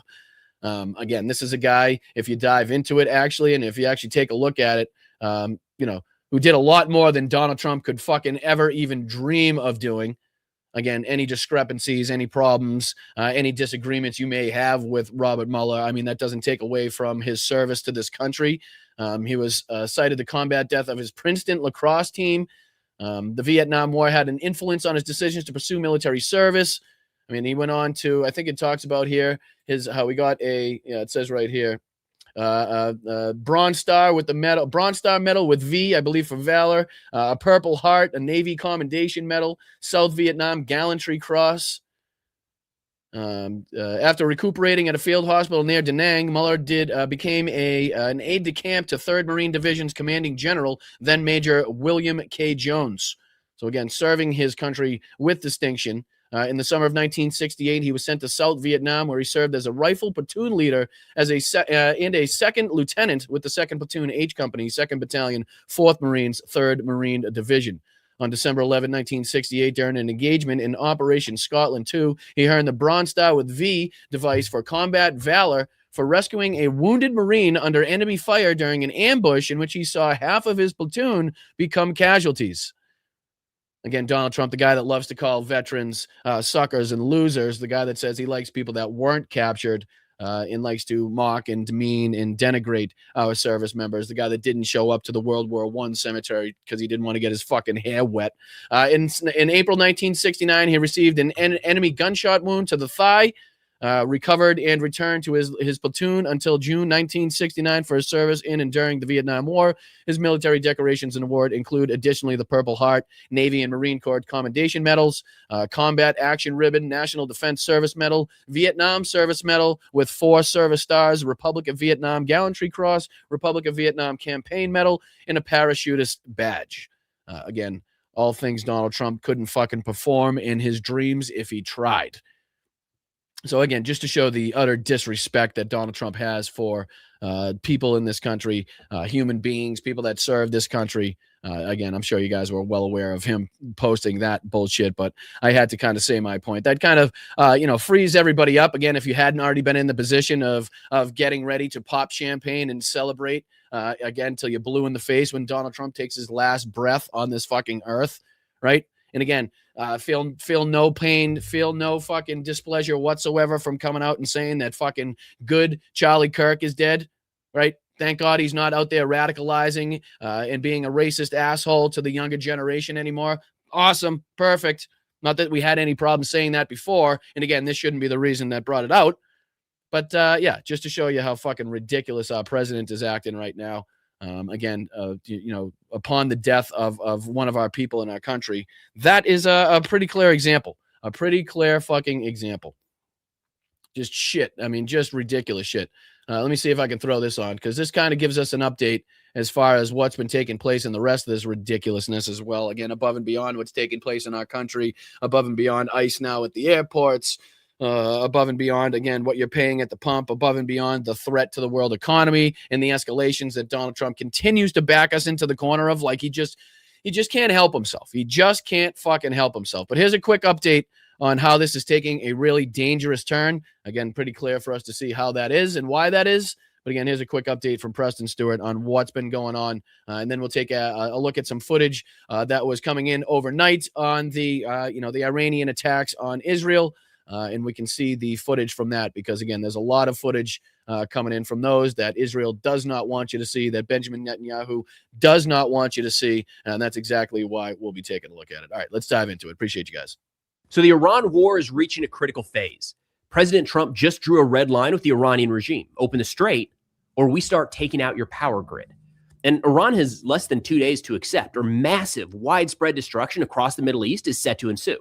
And with that, an increasing likelihood of an even longer and bloody... Well, Colleen, that brings up a good point. Colleen says in the chat, ICE needs to be required to show ID, name, and badge number to be allowed to cause chaos, right? Well, that's another thing. Are they going to be masked up in the airports? Are they going to be all masked up? Are these people actually going to want to go there if they're not going to be allowed to be masked? Are we going to have masked TSA agents at the airport now? Not TSA, but ICE agents, I should say, right? Acting or replacing TSA agents. Are they going to be masked, or are they going to want their faces out there? Who are you going to be sending to these airports? I'm just curious. How's that going to go? Yeah, I know. I'm a silly girl in the chat on Twitch says, they will be. You know they will be. I don't think there's anybody signed up right now at ICE that's going to want to willingly go there and stand at the airport without a mask on. So again, you can expect more mass security at airports, considering what Donald Trump's been posting. But you're probably 100% right over there on Twitch. And thank you everybody on Facebook, YouTube, Twitch, Instagram. I do appreciate you guys. Make sure you hit that like button. Let's go back into this video and see exactly what escalations we've been seeing over the last 24, 48 hours. Your war. Now, in terms of how we got here, it's pretty straightforward. We began the war in Iran, and Iran shut down the Strait of Hormuz. It is still closed, and we're kind of getting to the point where Iran either needs to open it voluntarily or we're going to have to do it by force. This seems to be President Trump trying to push through a solution before we get into trying to open it with military means. Now, Iran here on the northern portion of the map, we've got the Strait of Hormuz connecting. You know what I should dive into? You know what I should fucking dive into before we finish this one? And again, a little patting myself on the back and showing you guys that you do have some value in watching this podcast, watching this live stream, whatever the fuck you want to call it. Because guess what? The strait that we had been talking about quite some time ago, what was it, last week, maybe even the week before, we brought up the Bab el-Mandeb. Looks to be a threat that the Iranians and at least the Houthis are ready to enact. Let me throw this on the screen for you guys, because I saw this. This was in the OSINT Defenders reporting here. Let me see if I can make this a little bigger on your screen so you guys can actually check this out without a fucking magnifying glass. How's that? A little better? A little better? I'll get out of the way so you guys can see it too. This is reporting from OSINT Defender, March 21st. In an interesting report, it says, according to Tasnim news agency citing Iranian officials, if the U.S. conducts a military attack, one, on the strategic and economically important Karg Island, which they already did, Iran will threaten shipping in the Bab el-Mandeb Strait. This is notable. Let me see if I can go on there, expand, because this is notable as the Houthis, who Iran has used as their primary executor of the strategy to threaten shipping in the Strait of the Red Sea in the past, have yet to enter the conflict, assuming this means ground operation, as the U.S. has already conducting strikes on the island. So again, you can see here how something that we were talking about as a possibility, something that we reported on probably about a week or so ago, that was then later picked up by bigger accounts. I think Kyle Kalinske a few days after also had a video on this strait and the threat posed to it, and the threat posed to global shipping on a whole. That would be seen if, again, the Houthis were to control this strait. So let me see if I can just dive into this real quick. We'll go into Google Earth. That way, in case anybody hasn't been up to speed and up to date with our reporting on this, can kind of get a look at what we've been talking about. Let me see if I can change my my headphones as it's dying here too. My apologies. So we'll go in here. We'll take a look at exactly the geography. Stop, Preston. I didn't ask you to talk. All right. So we'll just do, all you got to do is do the Strait of Hormuz. We'll click in here, share this tab instead, put this on the screen. All right, so here's where we're talking about. All right, so obviously everybody know and has heard of the Strait of Hormuz, which is up here. And now my headphones are falling out. Jesus Christ. Crying out loud. Let me see if this works. That one's dying on me. Stay. All right. Now I got to stop him talking. Now we got to go back to this. All right, bear with me. Bear with me. It's not my first day on the job, I promise. But my ears don't like headphones. My ears just have never accepted headphones, nor do they like them. Stop playing. All right, here we go. All right, diving into the map, because everybody knows the Strait of Hormuz, right? Everybody's familiar with that. The reporting on it has been widespread, has been extensive. We've talked about the Iranians closing of that, the effect on that, the secondary aspects. Everybody knows about the Strait of Hormuz. Secondary, what you don't hear reported on that much, and what we had to kind of tell everybody about last week, was this strait down here, the Bab el-Mandeb Strait, which, again, if the Houthis were to, again, enact control over, would have huge economic impacts, considering the shipping going through or coming out of the strait, the Suez Canal, excuse me. And we also talked about the other day how I managed to find, let me see if I can find this again, because it was out here by the economic city. Yeah, it was right here by the economic city. This right here. Check this out. Check this port out right here that I found. And again, I don't know what the name of this port is. Looks like it's Al Jud. The Al Jud port, if I'm not mistaken. But look at the oil infrastructure that seems to be built up around this port. And again, I believe this was already offered by the Saudi Arabians as an alternative as far as going through the Red Sea as opposed to the Strait of Hormuz. But look at the build up here. Look at the oil infrastructure, right? And again, if they're trying to put this into the Red Sea, here's the Red Sea. And if you're trying to go this way, as if like you were selling to the Asian markets, right? And if this was closed, this strait was closed, one could only see the economic impacts of having to go through the Suez Canal and then around Africa, all the way the opposite way that you'd have to go if you're going to the European markets, right? And then all the way down here and then into the, the Asian markets down in, Singapore, Cambodia, Laos, Myanmar, that area that they'd have to get to. So adding God knows how many kilometers, right? Adding God knows how much cost to each trip as far as economically, which will inevitably be passed down to you guys. So again, this threat looking like becoming a reality. Looking more and more like it's going to become a reality as far as the Houthis' control over the Bab el-Mandeb Strait, and I believe the number was 12% of global shipping in that regard. So again, not to toot my own horn and not to show you how much value you have in watching this, but you're hearing about this stuff before you're hearing about it on much bigger platforms, much bigger accounts, which again I should go to show you that there is some value in watching this podcast. So I appreciate you guys. If you could give me a like, if you could subscribe to the channel, that would be fantastic. We're trying to get to 20,000 subscribers before midterms. I know that's going to be it's a huge ask. It's a tall favor to ask for you guys. It's a big goal, but if we don't reach big, if you don't reach high, then what's the point of reaching anyway? So, all right, let's dive back into this Preston Stewart video after patting myself on the back for that reporting, because we have seen that actively being reported as a possibility now. All right, let's throw this back on. Appreciate you guys for bearing with me and my damn headphones. All right, let's play this.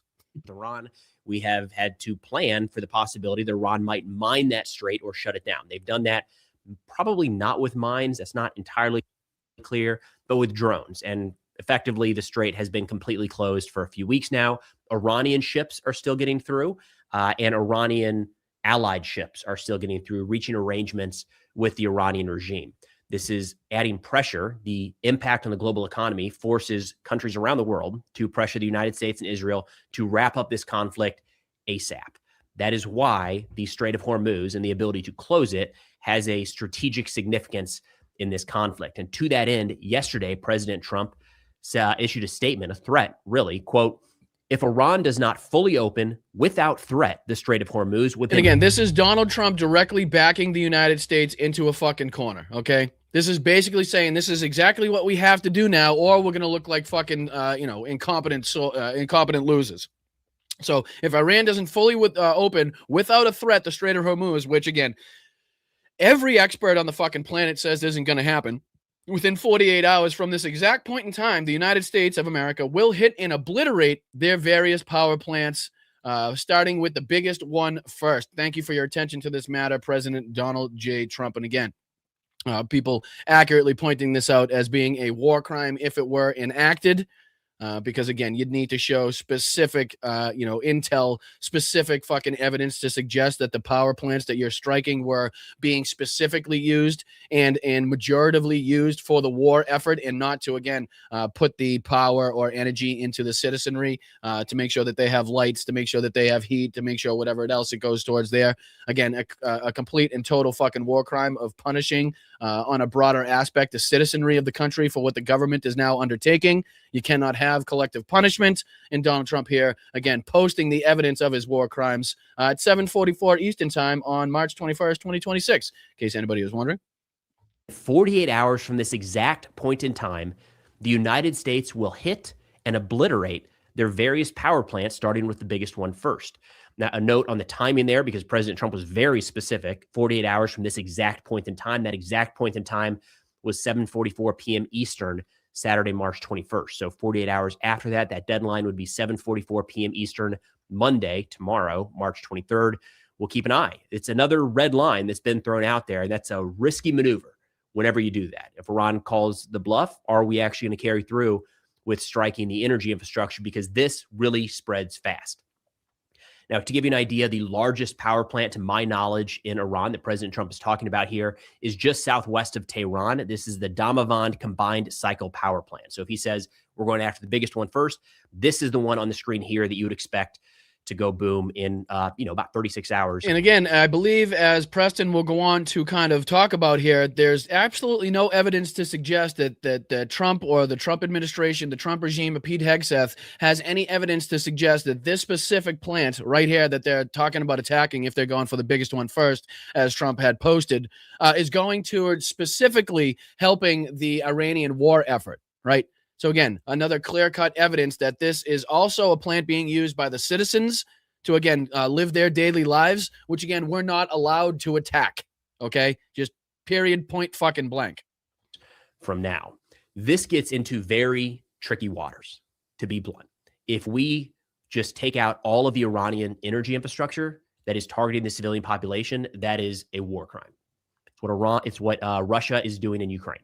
And we've condemned that. We've spoken out against that. That is the wrong move. Targeting the civilian population there's no place for that when the United States or any of our allies are waging war. That's what countries like Iran do with their cluster munitions firing into Israel. That's what Russia does. But again, this is exactly what Pete Hegseth meant when he said he wasn't going to follow international law, where they weren't going to play by the rules anymore, where the fucking rules of engagement and the rules of war didn't apply anymore. This is exactly what they were talking about. The same way that we saw, the incompetency of the strikes on the girls' school, right? And the lies that came from that and the obfuscation that came from that. They don't give a shit anymore. And again, this is not going to lead to, Iran's capitulation. This is only going to lead to further escalation. And Iran has already stated that if this were to take place, if they start hitting these fucking places, then they're going to retaliate against other infrastructure in the area that will have huge and broad impacts on the people. I mean, again, drinking water in the Middle East, probably fucking an important thing, right? Again, you don't need to be a Rhodes Scholar. You don't need to be a genius, right? To see how much, potable drinking water is going to be important in the Middle East. And if you start attacking desalination plants and shit like that, that will have a huge impact on the people there as far as death and destruction is concerned. When they're firing into power plants throughout Ukraine. Now, there is a line here. Simply going after energy infrastructure is not in of itself a war crime. There's an aspect of proportionality. So if we go after specific power plants that are, say, providing electricity to a missile manufacturing facility, or say the IRGC headquarters, and we're able to take a military objective offline, that is feasible.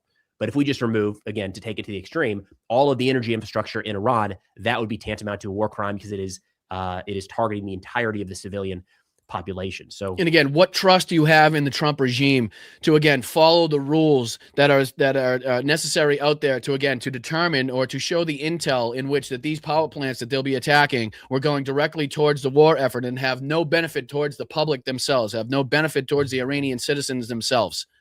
We've seen absolutely nothing from this fucking regime so far undertaken in this war that would allow us to believe or lead us to believe that they're going to undertake this in a humane or just or again, legal, ethical way whatsoever. There's just fucking, we've learned the complete and total opposite, total disregard for human life, total disregard for international law, total disregard for UN charters, total disregard for basically every fucking human, for every decent fucking law and policy that's out there, pertaining to war, as it were. We'll see which direction this goes, but as expected, there's already been quite a bit of public pushback saying, wait a minute, do you know what you just threatened? There's no indication from what I have been able to tell that this specific power plant, the Damavand Combined Center, is entirely linked to military mechanisms. So there's a large part of that is keeping the power on in Tehran. And that's a huge point there, guys. That's a huge fucking point, right? You're going to have to show something to say, all right, this is the intelligence that showed why we were striking this place. This is the military intel. This is the connection that we have to show that was leading them to say, okay, this resource was going directly towards the Iranian military to, again, enact their strikes on U.S. bases or whatnot. But again, no trust in this regime to even have the knowledge that they need to do that. Never mind to go through the positions and the policies to actually make sure that they do it the correct way. No chance. No fucking shot. In areas that, of course, is made up mostly of civilians, this could get pretty tricky fast. And it's not just what the United States does here, but it's the response as well. So the Iranian regime has already put out a note. You know what I mean? Yet another fucking rule forbidden by the Geneva Convention is the largest power plant in Iran with a capacity of 2,868 to 2,900 megawatts. Is that what it is? Megawatts? Forgive me if I'm misspeaking on that one, DPD. But again, these are the same things that Pete Hegseth said that they weren't going to follow. These are the rules that they weren't going to follow. He made that crystal clear from the beginning of this. International law, political correctness was not going to be something that the U.S. military was going to be engaged in. And again, we've seen clear indications that they're going to continuously enact illegal strikes, war crimes, this unconstitutional war, and it's only escalating here. We're only seeing it get worse, okay? And I know we're rapidly running out of time here, but we do still have some clips to show you about the devastation, again, the ability that Iran still has to hit back, and hit back fucking hard, okay? So let's just hear just another minute or so of this video, and then we'll dive on to a couple of the clips from overnight. We might have to wait and push a couple of these videos off till Tuesday's show, unfortunately, unless I hop on Monday and do kind of like a special presentation. But all right, let's dive into just a minute or two of this, and then we'll hop on to some of the footage coming at us from the last 24, 30 hours or so. Following this threat, the Speaker of the Iranian Parliament said immediately after power stations and infrastructure in Iran are attacked, critical infrastructure and energy and oil infrastructure throughout the region will be considered legitimate targets and will be irreversibly destroyed. Oil prices will be higher for a long time. Now, something we're going to talk about in today's video is the means and the desire to carry out some of these attacks. So is it an empty threat? And then does Iran actually want to carry this out? And to that end, we have an assessment here from Dennis Citrowicz, and we'll end on this there from the Atlantic Council, who said, quote, Iran will not reopen the Strait of Hormuz. That's not going to happen. In the coming days, we can expect Tehran to threaten to set the Gulf on fire, especially if the U.S. strikes critical infrastructure. Check. That already happened. So, I mean, he put this assessment out, and like an hour later, Iran was saying, yeah, that's exactly. Again, remember the other day when Donald Trump was telling you guys that if we still had the Iran nuclear deal, that the Middle East would be engulfed in flames and that Israel would be no longer? Well, that's directly what Donald Trump is leading us into right now. That is the direct path of this escalation that continues to happen, whether it goes from, hitting the public, from hitting oil fields to hitting gas fields to hitting nuclear sites. Again, we continue to escalate this war. It continues to get worse well before it even shows any signs of letting up or getting better. And again, we continue to point to OSINT Defenders kind of reporting that he's been doing on this subject and putting together these clips and pieces of evidence to suggest that everything that now Pete Hegseth and the rest of these individuals are telling you is an outright and fucking, it's just an utter lie. It's just, there's no way to go about it. There's no reality on the ground to corroborate anything that they're saying. And we continue to see that. I mean, we talked about here the threats to the Bab el-Mandeb, which could have impacts on 12%, if not more, of global shipping. We're not talking about just oil. We're talking about global shipping on the whole. Okay, your fucking sneakers, your shoe, whatever it may be, your clothes, your hats, your fucking the goods that you need for your house. Anything that gets to, again, the place where you buy it, by a plane, train, automobile, or fucking ship, is going to be exponentially impacted, exponentially more expensive, if not available at all, if something like this were to take place. So let me see if we can go and scroll through this, because there's a couple instances here in which you can see, again, the ability that Iran still has. Let's see here. This is the IDF has said that they detected ballistic missiles from Iran targeting Israel. Air defense systems are working to mitigate the threat. And again, we're working our way up basically to current time. So this is reporting from overnight. So this is coming up to current time. After tallying up Saudi Arabia's defense ministry's figures, Iran has fired over 80 drones at Saudi Arabia in the past 24 hours, depicting again the ongoing ability they have to put drones up in the air and to affect damage. American forces have targeted a purported IRGC missile storage facility in Khuzestan province in Iran. Again, showing the increasing strikes, or the ongoing strikes, I should say, conducted by the United States military. I think this is from the same. Is this from the same one? More footage showing, yes, the strikes on the IRG munitions depot. So there's another one there. This is, again, another one talking about the strait. Per the Tasnim report, the Iranian official said that the bargaining, what's that say? Beggaring the safe passage of trade through the Bab el-Mandeb Strait and the Red Sea was one of the options available. The resistance front, which implies that the Houthis would get directly involved should the below stated red lines be crossed. And those are the ones that we read earlier on in the reporting there. So again, more focus being put on the Bab el-Mandeb, more threats as far as closing the Bab el-Mandeb, which again would have huge economic repercussions for you and your wallet. We go on here to talk about the ability Iran has to strike back. We talked about this, and ICE going into airports. This is explosions. This is from the 21st. So explosions and air defenses activity reported over Dubai, as well as several other areas of the UAE amidst a drone and missile attack by Iran. Here's some evidence and video coming in from several rocket impacts in northern Israel following the latest attack by Hezbollah from Lebanon, with at least 5 residents suffering minor injuries after a rocket struck their home in whatever that says. So let's see if we can take a look at this footage here. Just some footage coming in from different attacks, different strikes, just showing the ongoing escalation and how out of control this is from what Donald Trump thinks he can have control over. So check this out.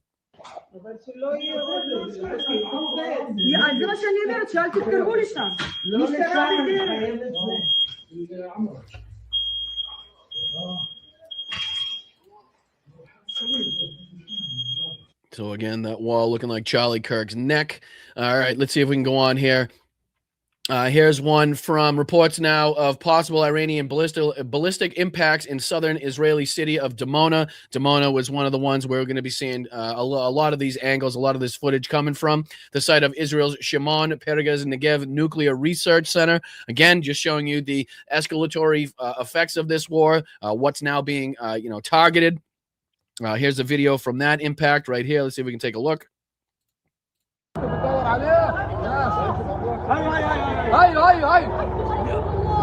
هاي كب حادية هذه هذا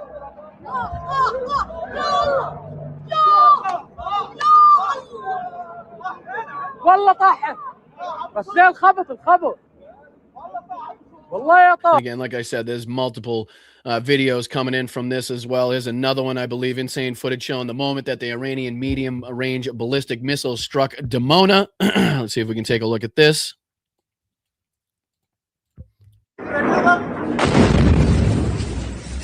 Jesus Christ. One more time. So again, pair that up with Donald Trump's True Social post that Iran has no military capabilities left. I believe this is another angle from that same attack here. See if we can take a look at this angle.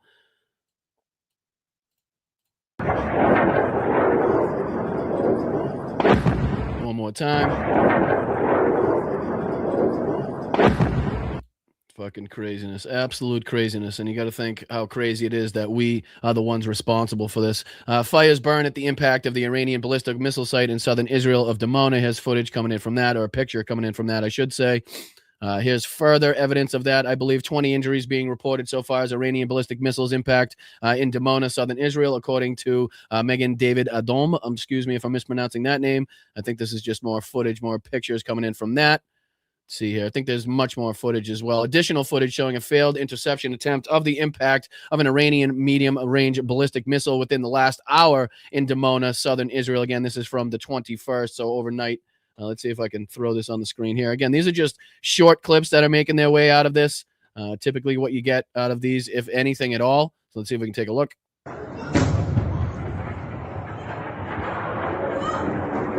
Jeez. One more time.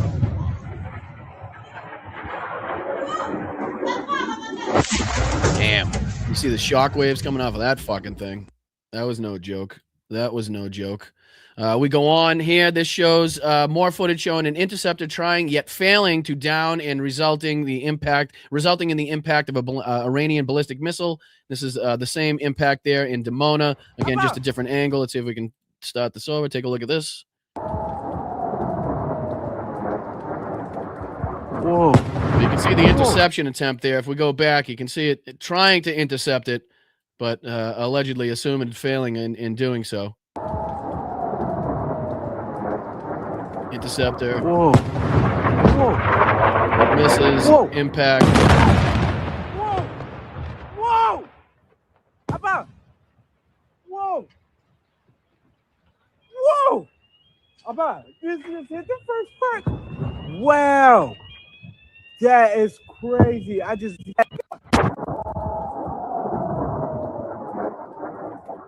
Whoa. Whoa. Whoa. Whoa. Whoa. Damn. So again, detailing the lies you're being told, detailing the ongoing military capabilities that Iran absolutely still has. Not only that, but their ability to effectively get past the Iron Dome, as we've seen more effective increasingly over the last, week, maybe a little bit more than a week. Not only have they been lobbing up more of these missiles, lobbing up more of the drones, but it seems like a lot of them are actually having an impact on getting through. So whether or not it is the Russian intelligence, the Chinese intelligence of them kind of, learning how to get around the American air defense systems, or again, the Iron Dome air defense systems, something seems to be having an impact. Something seems to be, showing and giving them the ability to, again, get through all of these missile defense systems that are supposed to be in place, making it basically impossible to see any of the footage that we're now seeing, right? But again, we continue on because that's not the only footage to go on. More footage showing the impact of an Israeli ballistic missile in the southern Israeli. I don't know why that says of an Israeli. Should say of an Iranian in the Israeli city of Dimona. Israeli Emergency Services has said that 20 people were lightly injured following the strike. Israel's Home Front Command has said that they have dispatched search and rescue forces to the area. I think this may be the same shot, the same angle that we just showed, so we don't have to double up on that one. What else we got? This is damage caused near homes in Dimona. So here's kind of the secondary impacts of that strike and people in the area. Let's see if we can take a look at that.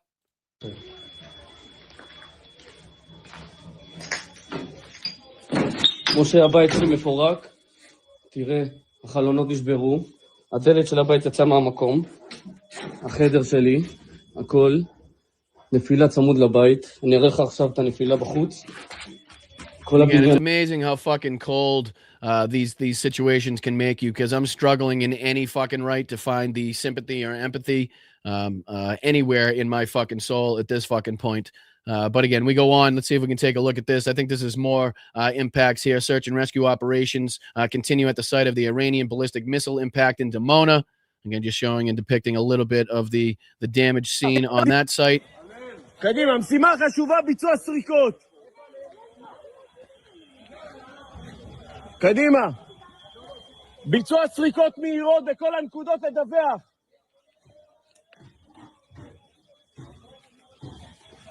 But again, just detailing the escalation here, just detailing the lies and the ability of Iran that they still have, again, above and beyond what Donald Trump and what Benjamin Netanyahu and what Pete Hegseth would love to tell you. Here's some IDF propaganda for you. This was a graphic published by the IDF assessing the range that they believe now Iran has as far as the strike on the Diego Garcia base, which again, an Iranian official had already come out and said they don't have the ability to strike that base. They have not yet released any or have the capabilities of putting up any missiles that have that range. Again, why would he have what ability or what fucking motive would he have to lie about that at this regard? They've already attacked bases. They've already attacked, energy infrastructure. They've already attacked civilian infrastructure. Like, doesn't make sense to me that they would go on and say, no, we're not responsible for that, which is again, leading to questions okay, well, if not you, then who? Right? A lot of people have suspected maybe it's a false flag operation. Maybe we should start looking fucking the IDF's way as far as, trying to stoke up the public sentiment in favor of this war and to go after the Iranian leadership even more aggressively. But again, why the Iranian people, why the Iranian leadership or the spokesperson that came out and said, no, we don't have the ability to do that. That wasn't us. Why would he say that? Why would he lie?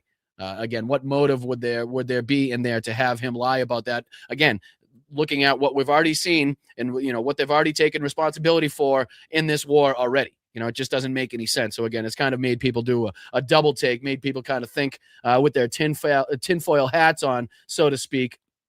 But let me see here. This is strikes on the, here's another one that I want to show you. This is video from inside a home of Dimona. Shows the moment that the Iranian ballistic missile struck a nearby residential area of the city, resulting in injuring at least 54 people. So again, this is some video from inside this woman's home at the exact moment. You can hear the air raid sirens going off in the background.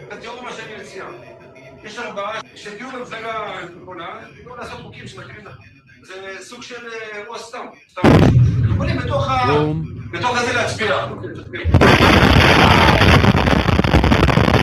crazy how delayed that was from the original fucking boom. And that's a good, what, 3 seconds after the initial boom that the shockwave.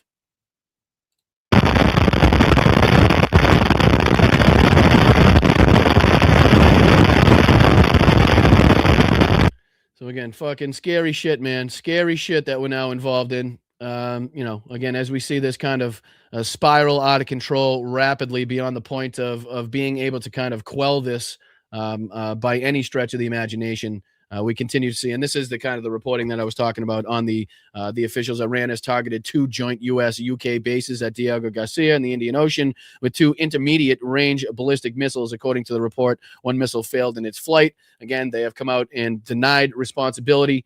This is notable as Iranian long-range precision fires have not previously been publicly assessed of having that range to hit such a target as Diego Garcia, and again, utilized by the IDF to kind of propagandize and put together this to kind of show the ability that they now claim that Iran has to strike deep inside of these other targets, well beyond Europe, well into Europe, well into China, well into Russia, as you can see here. So we go on, we move on. Let's see if there's any other footage that we can see here from overnight, anything that we missed. I think there was a few other incidents as well from other areas inside of Israel. Report yet another Iranian medium-range ballistic missile impact in southern Israel, resulting in a number of casualties, with video showing a missile landing in the Israeli city of Arad to the east of Beersheba. So here's a separate impact. Here's a separate strike beyond the one in Dimona. See if we can take a look at this. Short video one more time. So again, just detailing the ongoing escalations, the ongoing ability and strikes in retaliation. It's crazy. So here's significant damage to several residential buildings can be seen in southern Israel city of Arad. So this is another angle showing the damage of that strike that we just watched. See if we can show this. And again, I want to make it very fucking clear to everybody, this is not kind of like, hey, let's show what the Iranian military is capable of because we fucking love what they can. Absolutely not. This is, again, just detailing the ongoing evidence that comes out to show that you are being fucking lied to. Okay, that the reality on the ground, the chaos that is now seen in this region is nothing like what Donald Trump and Pete Hegseth are telling you. Okay, so this is not to applaud. This is not to commend. If anything, it's terrible, and we hate to have to cover this fucking shit.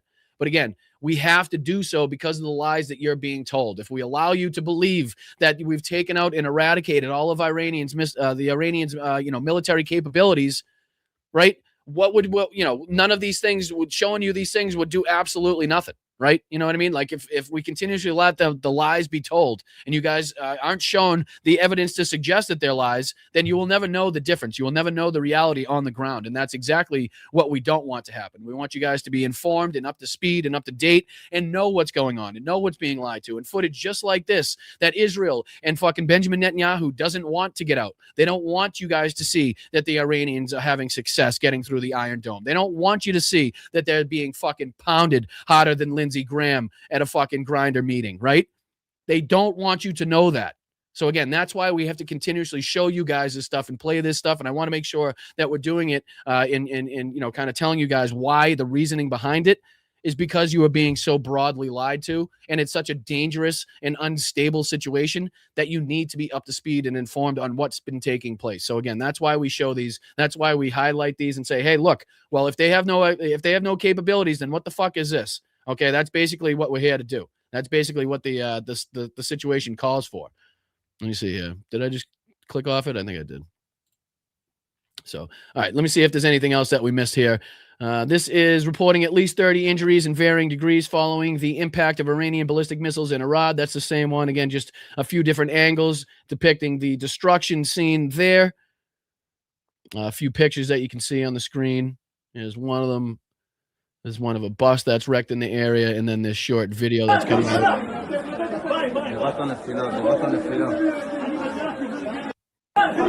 But again, no real prolonged reports or videos, again, detailing the exact extent of the damage, not only in these singular strikes, but also on the broader aspect of the wider ranging strikes.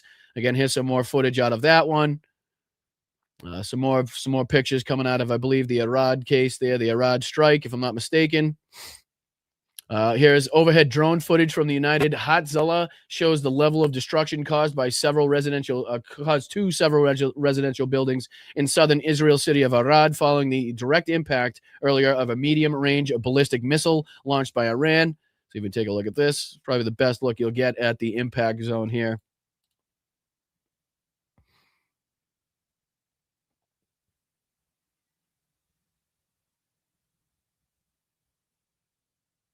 So again, you can see the extent of the damage. You can see how many buildings have been impacted, and again, the widespread, kind of a scene that needs to be sifted through, searched through, fires put out, utilities looked at. So again, just some drone footage coming out of that strike that, just to kind of detail exactly what's been taking place so that you guys are up to speed. What else do we got? A couple idiot posts by Trump that we took a look at earlier. There's that threat, again, backing the United States into a corner where our only way out is apparently to commit war crimes. What's this one? U.S. President states that the United States does not use or need the Strait of Hormuz. Well, again, if we don't need or use, why the hell, backing us into war crimes in order to fully open it? So again, Iran doesn't fully open it within 48 hours, but yet Donald Trump saying here, apparently, that we don't need it. Let's see if we can take a look at this nonsense. But I'm not surprised. They executed 3 young people for protesting. And do you plan to escort those ships through the Strait of Hormuz with or without allies? We're doing very well there. We're doing very well overall. We don't use the strait. The United States, we don't need it. Europe needs it. Korea, Japan, China, a lot of other people. So they'll have to get involved a little bit on that one. Again, we don't need it. We don't want it. Never used it. But again, we're seeing the economic impacts of the closure of that, again, in retaliation for the illegal, unconstitutional war undertaken by Benjamin Netanyahu, Donald Trump, Jared Kushner, in order to, again, cover up the Jeffrey Epstein files, or I should say the Donald Trump files, with rare mentions of Jeffrey Epstein and other people at this point.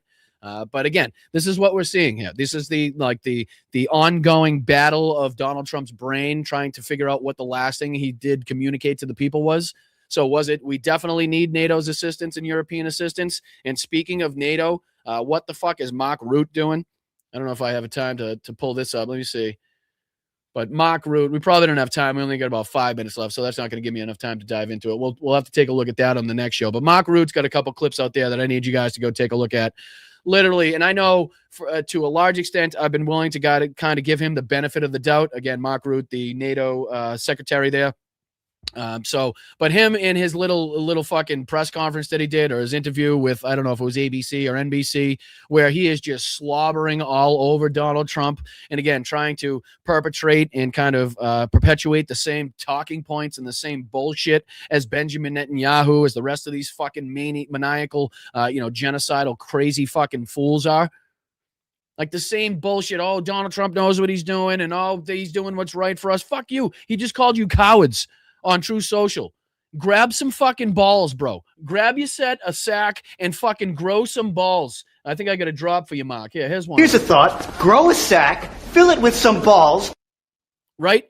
Fucking fill it with some balls, you prick. The fuck are you talking about? Talking about another one of his comments. He believes that, Donald Trump and his administration are doing everything that they can to put pressure on Russia. Are you sure, you dumb son of a bitch? Are you sure that's what's fucking going on? Because as everybody else is seeing, he's doing everything he possibly can to give fucking favorability to Vladimir Putin, to make sure that he has enough time and money to conduct a war as he sees fit over there in Ukraine, right? They've been making buku dollars. They're laughing their fucking asses all the way to the bank because of the fucking rise in oil prices and the relief on sanctions, right? Not to mention we're at war with Iran, but we're going to limit the sanctions on Iranian oil and shut the fuck up, you crazy bastards.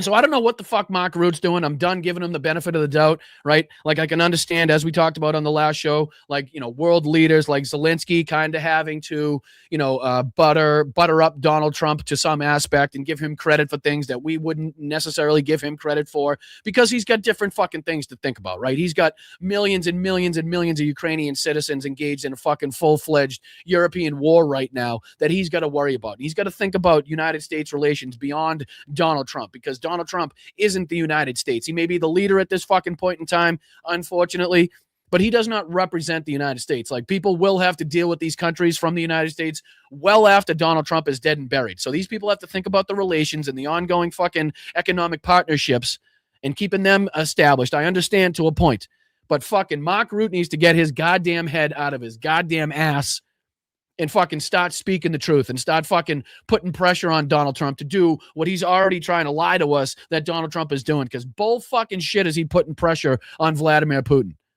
Bull fucking shit. Okay. Again, what's his face out there? Scott Bessent talking about, oh, we're only giving them $2 billion. It's only going to make the Russians another $2 billion. Well, if you're saying 2, we're thinking about fucking 10. I think that's around the number that Zelensky was saying anyway. So times whatever this administration is saying by fucking 10 or 5x, right? And then you can see how beneficial this has been to Vladimir Putin and how he's, again, laughing his ass all the way to the fucking piggy bank, making many more millions of dollars than he was just a few days before when the oil prices were down at, what, $55 a barrel or something it was before this whole shit kicked off. See, I knew this was going to piss me off. I knew I shouldn't even have fucking thought about it. I shouldn't even have talked about it. I should have just brought it up on the next show. But goddamn, these fucking people, just these soulless, fucking spineless hacks out there, just literally hanging on the nutsack so they can lick one more boot in Donald Trump's fucking stride so they can fucking rip the dog shit that Donald Trump consistently is walking in from his shoe before he steps on the carpet. Like, it's just fucking so egregious to see these assholes. It really is. Considering the fucking danger they're under, considering the lack of accountability, the lack of cooperation that they've gotten from fucking Donald Trump. Like, fucking grow a sack of balls, you piece of shit. How about that? All right? And sorry to finish on that note, but god fucking damn, am I sick of these fucking people, okay? And again, I will reiterate, to a certain aspect, I understand the whole, as Hal would say, the Macron handshake, right? Like, I understand that. I really, really do, kind of manipulating Donald Trump to try to get, better or more favorable outcomes or terms in whatever it may be. Like, I do understand that, but to say the shit that Mark Rutte is saying and to fucking to hang on Donald Trump's coattails and to applaud what he's doing and to say what absolutely isn't taking place is just fucking beyond the pale. So again, vote the motherfucker out. If he doesn't feel like he can step up, and if he feel like he can't meet the moment right now, then we need to fucking add another secretary in there, because this motherfucker ain't cutting it. This motherfucker ain't cutting it. And I'm sorry to end on a negative note, but fuck that.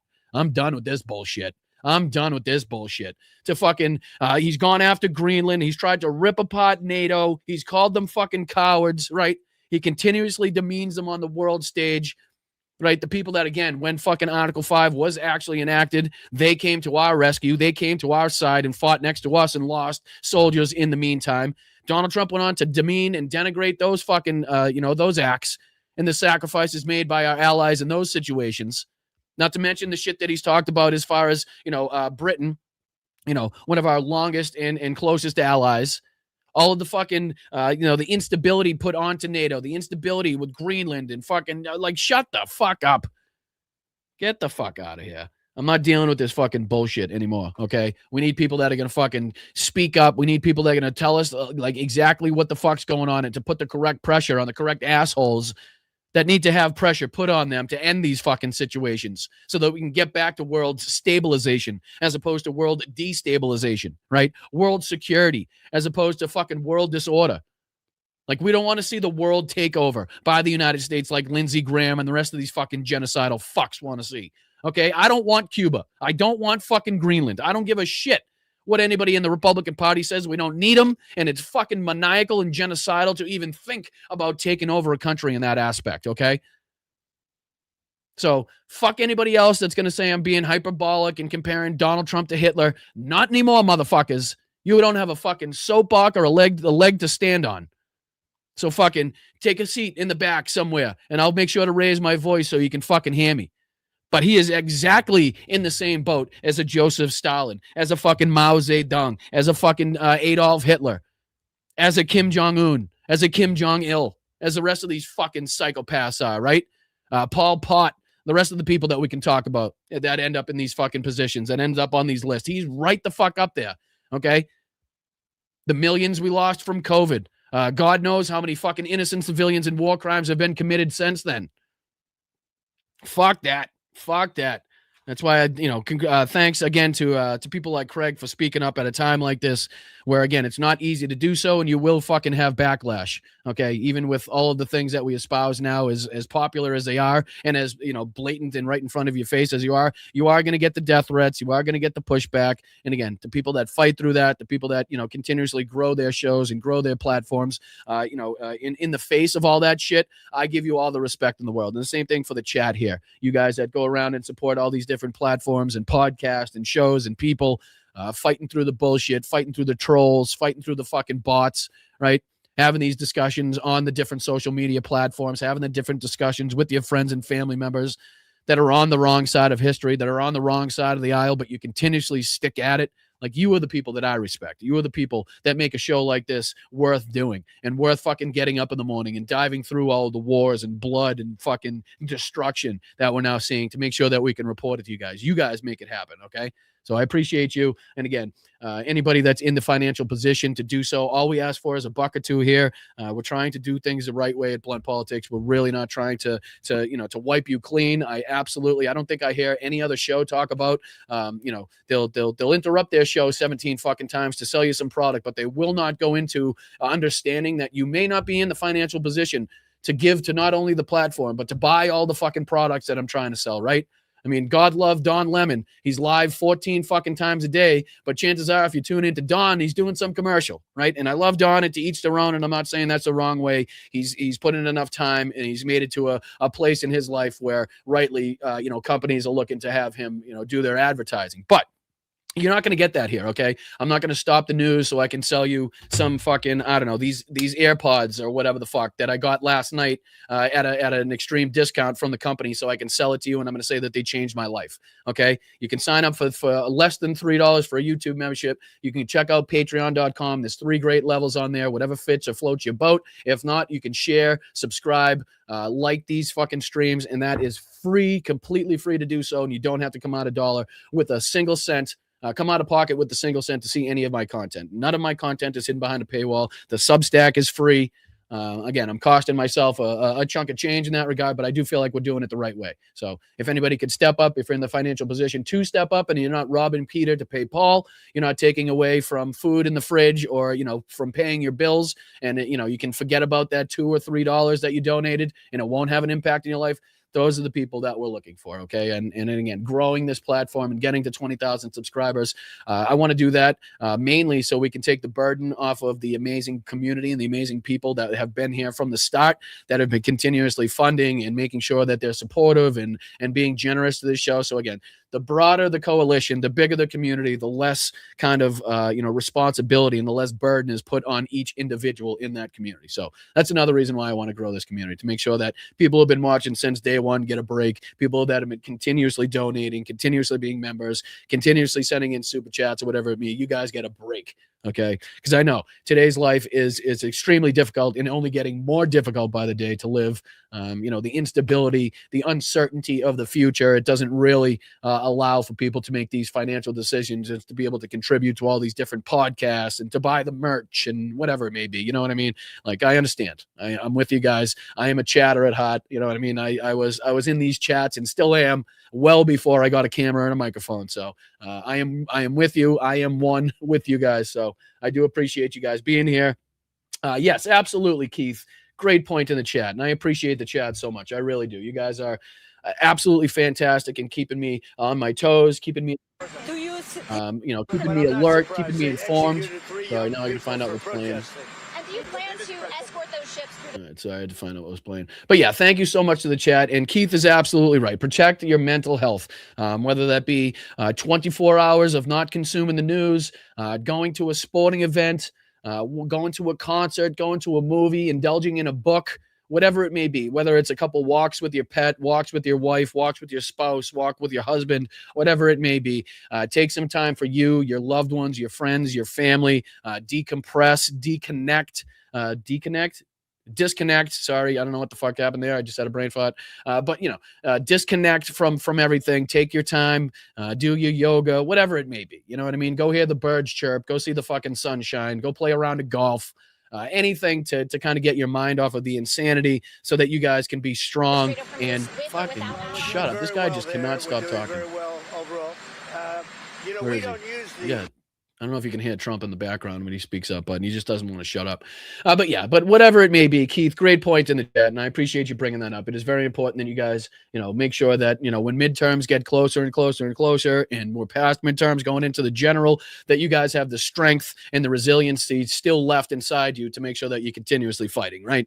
You don't want to be burnt out. You don't want to be fucking, haggard. You don't want to be tired. You don't want to be, not ready for a fight when the fight gets to its hottest. So I appreciate you guys. All right, let's get into thanking some people, and I'll get you guys out of here. Sorry if I went over a couple minutes today, but I do appreciate you guys sticking around. I really do. So let's thank some people on Venmo, in case anybody was nice enough to send over a buck or two on here, which there usually are because you guys are great. Oh, thank you so much. Oh, I appreciate that. All right, let's get down the list here. Thank you, moms, so much for everything that you do. I really do appreciate you.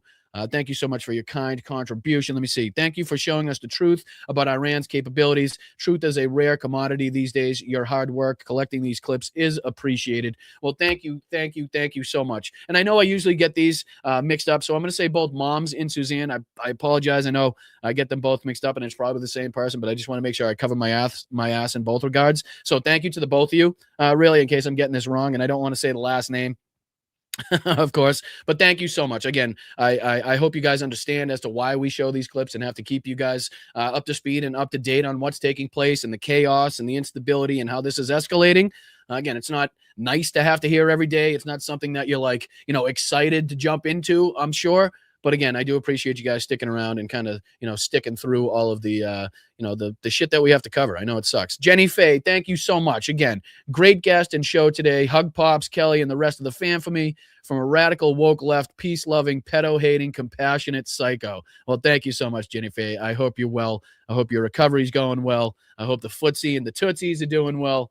Thank you so much for everything that you do. Thank you so much for your support and your kind words. You guys have been amazing. The both of you over there have been absolutely amazing, and I can't thank you enough for the support. So shout out to you, Jenny Faye, and everything that you've done. I want to say thank you to Maria as well. Thank you, Maria. I'll say Maria T. Again, I don't want to give out too much information. Great to see an educated, progressive candidate on your show, Craig Swallow. Absolutely. Absolutely. And again, hopefully we can utilize our platform for more good like that coming up, or whether it's, having Craig back on the show so that we can further keep people involved and up to speed on his candidacy and his campaign and what's going on, or again, any other candidates and people that are willing to speak up, or if it's activists or whatever you may be, we're hopefully utilizing the platform in a good way. So again, that's why we're trying to utilize this and get to 20,000 subscribers. And we ask people to follow us on all of the different platforms here. Let me see if I can throw this up. I don't think I do this enough for you guys anyway. To give you guys an idea of, where you can find me, where you can follow me. I'll throw this on the screen. So obviously YouTube, Instagram, we got Twitch, we got Blue Sky, Facebook, TikTok, we got Threads, we got Substack, and not a goddamn one of them do you have to pay for, okay? Not a single fucking cent do you have to pay to be affiliated, associated, to watch the content on any single one of these platforms. So again, if you find yourself on any one of these, or some of these, or multiple of these, please head over to these sites. Please head over to my channel so you can give me a follow. Would be very much appreciated. Again, we're trying, like everybody else, to get our name out there, to bust into this scene and to make a difference. Again, we're hoping to, like Craig is, ruffle some fucking feathers in this space. Again, this is not your typical political show. I'm sure you've kind of recognized that right off the bat. We don't approach things the same way. We don't speak about things the same way. And the topics that we choose to speak about may even be different than a lot of the political podcasts that you watch. But I think that's what gives us our value. I think that's what gives us, our benefit here, is that you're getting it a lot more like you're getting it with your friends and family, as opposed to if you're sitting at a fucking college course getting taught from a professor. Right. So I think there's a lot more benefit out there in real talk and real speak and speaking like your friends and family, rather than, again, you're at some fucking lecture. So I appreciate you guys for being here. Let me see if we can go down the list as well. So thank you, Maria. Thank you to Roger.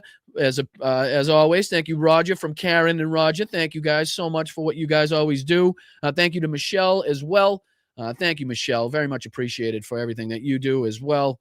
Let me see here. Going down the list. Oh, thank you, Andrea. I see you in there, slipping one in there. I see you slipping the 25 in there. Thank you so much. Just because Blunt Politics. Oh, thank you so much, Andrea. And thank you for all that you do. Very much appreciated. Thank you to Allison as well. And over the last couple of days, Damon, Candy, Nance, thank you so much. Thank you so much to James, Laurie, Will. You guys have been fantastic over the last few days. So can't thank you guys enough. And we'll get into thanking some people here on the YouTube side of things. And then we'll get you out of here to enjoy the rest of your weekend. Like I said, protect your mental health. And I should say, like Keith said in the chat, protect your mental health. Make sure you guys are taking time for yourselves as well. Thank you, Bry Guy. Appreciate you, my man. Let's fucking go. Being here for 9 months. Let's go. Appreciate you, my man. Thank you so much. Hope you're having a great weekend. Give a shout out to the pup for me. Maybe a treat, maybe a belly rub, maybe all three. That would be great. Appreciate you, Bry. Thank you so much. Thank you, Corey, for the $20 contribution, man. Can't thank you enough. Really, really can't. Goes a long, long way in helping this community and helping this channel grow. And again, it is appreciated. I hope you guys know exactly how much I appreciate all of the contributions, all of the kind words, all of the support that you guys show. I know I may sound like a broken record at times, but I want to make sure that you guys understand how appreciative I am of you guys. So, Corey, thank you so much. Thank you, B-Dog. What's up, brother? What's going on, my man? Thank you for doing what you do every day. It really helps to listen to a trustworthy source when getting news updates on the issues that matter most. And I very much appreciate that, B. Again, if anything else, the trustworthy in that is probably what we're shooting for the most. Hopefully you guys can come back here. And even if we do get things wrong, again, I'm human. I flub words almost every single show. I probably mix up sayings and get shit backwards almost every single show. But I think that's kind of what gives us our benefit or value here. It's real. It's not kind of scripted. It's not kind of overly fucking edited or overly produced or anything like that. So again, I appreciate you for recognizing that. And again, hopefully the trustworthy part of that is something that everybody can corroborate. So B, appreciate you, my man. Hope you're having a wonderful day. Another B man. What's going on, Bobby Slacks? What's up, brother? Let's fucking go. Slacks. What's up, Slacks? I fucking love it. I love it, brother. Thank you so much for the 10. I appreciate that, my friend. Hope you're having a wonderful day. He says, Slava Ukraini, Heroyam Slava, right back to you, Slacks. Love to you, brother. Love to all my fellow Bryantologists. Let's fucking go. Right back at you, Slacks. Appreciate you, my dude. Hope everybody's reaching out to everybody that's contributing or reached a milestone and thanking them for their viewership, for their contributions to the show, like Yakov is. Yakov, what's going on, brother? Late fee, you rock me. No, you rock, Yakov. You rock. Actually, you rock so much that I might have to shoot you a DM, ask you a question later, see if you're interested in doing something else. I appreciate you, Yakov, though. Thank you for the 2. Shout out to everybody in the Yakov household, too. Thank you, JD. Appreciate you, brother.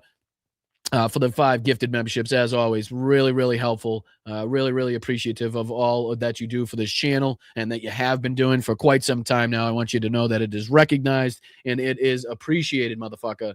Appreciate you, dude. Same thing with Rocks. Thank you, Rocks. One of the best mods we have here. We have shut the hell up with this guy. Jesus H. Christ. Donald Trump will not shut up in my ear.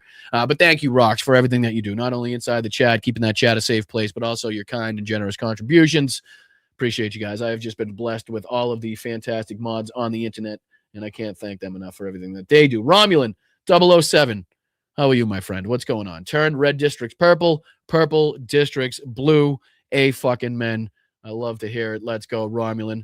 Mishmane Burner. Sorry, I had to. My apologies. But Romulan 007, I appreciate you, brother, for the 2. Thank you so much. And I do concur with the message. Cadillac. What do you say, Cadillac? Appreciate it. You guys have some fucking cute ass pets, I got to say. You guys got some cute ass pets. I appreciate the 10 gifted memberships. Absolutely. But what I appreciate more is that fucking handsome little devil you got pictured there. And again, some belly rubs, a treat, a hello, all 3. Please give so. Please give so. All right. And I appreciate absolutely the 10 gifted memberships. That is a fantastic contribution, a great way to help the channel. And we very much appreciate it here from everybody, Cadillac. Thank you so much. And again, belly rubs. Make sure you get belly rubs. The dog, I mean. Thank you so much. All right. Who's next? Patrick, what's going on, brother? Not a financial pack. I love the fucking asterisks next to every single contribution now from Patrick. I appreciate it, dude. Thank you. Just in case the IRS comes knocking, you know? You never know. I don't think I'm at that level. I don't think I'm at that level, but I do appreciate you, Patrick. Thank you so much, brother. Have a great day. Colleen's here. ICE needs to be required to show ID, name, and badge number to be allowed to cause chaos, right? Well, again, in a just world, in a society where, kind of everything makes sense, you would think so. One would think so. But apparently the rules and regulations don't apply to this son of a bitch and his administration that we're now under the boot of. So unfortunately, that's where we find ourselves. But Colleen, I do appreciate you. And again, beware that you'll probably be seeing quite soon some masked ICE agents replacing the TSA agents at your local airport, as you've already seen, countless delays, as you've already seen countless TSA agents quit. Because apparently, working without getting paid is shitty. I don't know if you guys knew that, but apparently doing, a full week's work and not getting paid for it is not really that, it's not really that fun. It's not really, motivating, so to speak. So again, Colleen, appreciate you so much. Thank you, Mark C. Let's fucking go, you guys. You guys have been fantastic today. I can't thank you guys enough. Mark C., let's go. Keep going, Brian, covering the Trump hell and our feeble response from leadership are pure gold. Absolutely. And again, I know it's a conversation that people kind of tread on lightly as far as critiquing and criticizing our own side. But fuck, if you love something, you're able to critique it, you're able to criticize it, and you should want to critique it and criticize it. So it's the best as possibly can be, right? Again, we don't want to go into this fucking midterm or general election half-cocked like we did last time, thinking we had it in the bag because of the egregious fucking crimes that Donald Trump committed. Like, if that taught us anything, we can't rely on that. Like, we need to fucking keep pushing, keep fighting until it's almost like we're jamming it down people's fucking throats at this point, calling for his arrest, calling for his impeachment, calling for trials, calling for fucking The Hague to step up. I mean, none of this shit is too far right now. None of this rhetoric is too far for a Democratic politician to be pushing. And again, you may have limitations as far as politically inside of our government, but you have no fucking limitations as far as your rhetoric, as far as your speech and what you're telling your constituents. So again, I know everybody kind of looks at these conversations like, oh, let's not have that. But again, we're not afraid to have those conversations here. And I appreciate Mark for recognizing it. So appreciate you, dude. Hope you're having a great day. JD's back at it. Let's go with the profanity bonus. Let's go, brother. Going right in the jar. Going right in the jar. I appreciate that, my man. Again, like I said, I hope you're having a great weekend. Hope you have a great rest of your weekend. And I appreciate you for being here. Easy Rita. How are you, dear? That rant deserves more than this. Well, no, that's all right, dear. There is no minimum requirements. There is no maximum requirement. There is only just kind and generous contributions, whatever it may be. Anything is appreciated. Anything will help. And again, don't feel bad or don't feel like you need to give more or anything like that. There's just absolutely no such thing. So that is as big of help as anything else, Easy Reader, I will assure you. So appreciate you. And I hope you have a wonderful, wonderful day. Thank you so much. Moms, there you are. If only I'd been able to afford it from the start. All good, you guys. Enough. You guys have done more than enough, more than your fair share of kindness and helping this show and sharing the show and everything else, that you do not need to apologize or feel bad for any lack of engagement or anything like that. So I recognize you guys. I appreciate you guys no matter what you're doing, no matter what role you play in the chat. I love you all the same. So appreciate you, moms. Thank you for being here for 17 months. That is amazing. Can't wait till you get to that 2-year mark, man. Can you imagine that? Can you imagine that? We've been doing it this long and shit is still where we are. Fucking Christ. But I appreciate you, moms. Thank you so much. And thank you so much to Rox. Play that punch video. Oh, let's see. Can I play it? Fuck it. I know Tiff sent it to me. Hold on. I might have to email myself. Let me see. I might just be able to play it on the YouTube side of things and then go into my history on the computer. All right, yeah, we're playing it. Yep, we're playing it. Okay, we're playing it. We'll end it on this note. We're not going to end on the Mark Root note. I appreciate you guys. Yep, keeping me up to speed. That's why I love the chat. That's why I love the chat. All right, let's go to history. Let's go to history. Oh, there he is, you little there. Come on.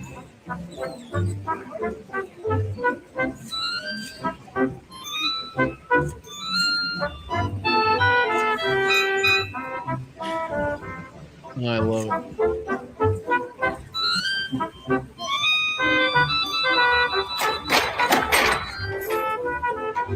Punch finds a girlfriend. Are we going to run her through the ringer? Do we need to kind of like, do we need to do some like research, some investigatory work into who this girlfriend is? I don't want Punch set up with the wrong lady here, right? I don't want him getting involved in any domestic disputes. If there's any baggage from this fucking, from this macaque, I want to know it up front. I don't want to be sending Punch into a desperate situation. You know what I mean? Where he's got like a gang of macaques coming after him because this is their lady. We want to make sure that Punch is safe. Oh, look at him.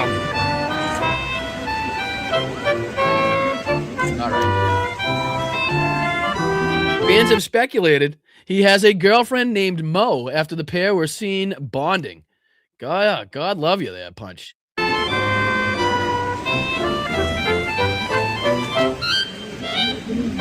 right, just a fun, humorous way to set off the to end the show. I appreciate that, Rocks. Again, we're Team Punch here. We are Team Punch. Nobody better be messing with him. Nobody better be ganging up on him. Nobody better be breaking his heart. Okay, or I'm on the first flight. I'm on the first goddamn flight. But I appreciate you, Rocks. Thank you so much. Thank you, moms, again, for everything that you do. Your weekly tithing, sir. Thank you so much, moms. Very much appreciate that. Does that mean that I got the Venmo name wrong? I don't know. I'm always confused on that one. I'm always confused. I apologize. I thank you both anyway. But thank you, Cindy Russell, for everything that you do. Becoming a new YouTube member. I very much appreciate that. Cindy, so much do I appreciate that. Very nice to see you. Thank you so much for the support. Very generous of you to become a new YouTube member and to step up to the plate like that. So again, I hope you're having a wonderful weekend. Hope you enjoy the rest of it as well. Thank you to Wes. Let's fucking go, Wes. When trust comes too easy, it's probably fake, probably good words to live by. From our good friend here, Wes. Thank you for being here for 23 months, my friend. Which reminds me of another thing I should probably keep you guys up to date on, which is our Zoom meetings. I think we have the VIP. Did I even upload that, or did I have to delete it? I think I may have to delete it because I uploaded something else. But we got our VIP Zoom on Patreon, the 26th, coming up the 26th. So in another 4 days, make sure everybody signed up at the VIP level has that marked down, and I'll be sure to get you guys out the link. But yeah, anybody signed up at patreon.com/BostonBrian at the VIP level will get access to that link. We just kind of have 2 Zoom chats during the month, every month. For people signed up at Patreon, it just kind of gives you a better ability to put a screen name and a face together, better acquainted with the chat. It is not, content based. We just kind of sit around, shoot the shit. If you want to talk weather, we talk weather. If you want to talk sports, we talk sports. If you want to talk fucking pets, we talk pets. But again, it's just a better way to get acquainted with people in the community. We also have one for everybody else signed up at the other levels as well. So just in case anybody that signed up at patreon.com gets access to those, the 26th is the VIP, and then I'll be getting you guys out next month's dates as well. So appreciate you, Wes. Thank you for sparking my memory on that one. Thank you, Masha. Let's go, dear. How are you? I hope you're well. Thank you so much for tuning in. We do hope you're well. We're sending our love and good vibes and everything else your way, Masha. Very much appreciate you. Thank you, DPD, as well. Do you eat soul food? You're invited to the barbecue, Boston Brian? Absolutely. You shitting me? Kidding me? I grew up around a lot of different cultures. It probably wouldn't be, something that you'd suspect, obviously, thinking, hey, that's Boston and white and all that bullshit. But I did. I grew up, I had a lot of Cape Verdean influence growing up. Had a lot of calchupa, the refried beans. I had a lot of calchupa. Spent a lot of time with my my good old Cape Verdean friends there. I used to rush around and finish my Thanksgiving dinner so I could rush over to their house to get the party started. You know what I mean? They just knew how to do it. Everybody was dancing and lively, and it was great food, great atmosphere. So again, I've spent a lot of time on the opposite side of the tracks, let's just say, from where you'd think I was growing up. I can tell you that much. So again, probably having a big influence on some of the things that you've seen come out now. So absolutely, DPD, I eat the soul food, and I will attend any goddamn barbecue that you invite me to. So appreciate you. Thank you so much. Hope you're having a wonderful day. Hope you're having a wonderful weekend. Thank you to Bingo as well. Appreciate that for the $5 super sticker. Really do. Thank you for the kind contributions. Love seeing you in the chat. Love seeing everybody contributing. Look at this fine community that we're building here. Chuck, what's going on, Chuck? Thank you so much for becoming a YouTube member as well. Very much appreciate that. Hope you find a welcoming spot in the community.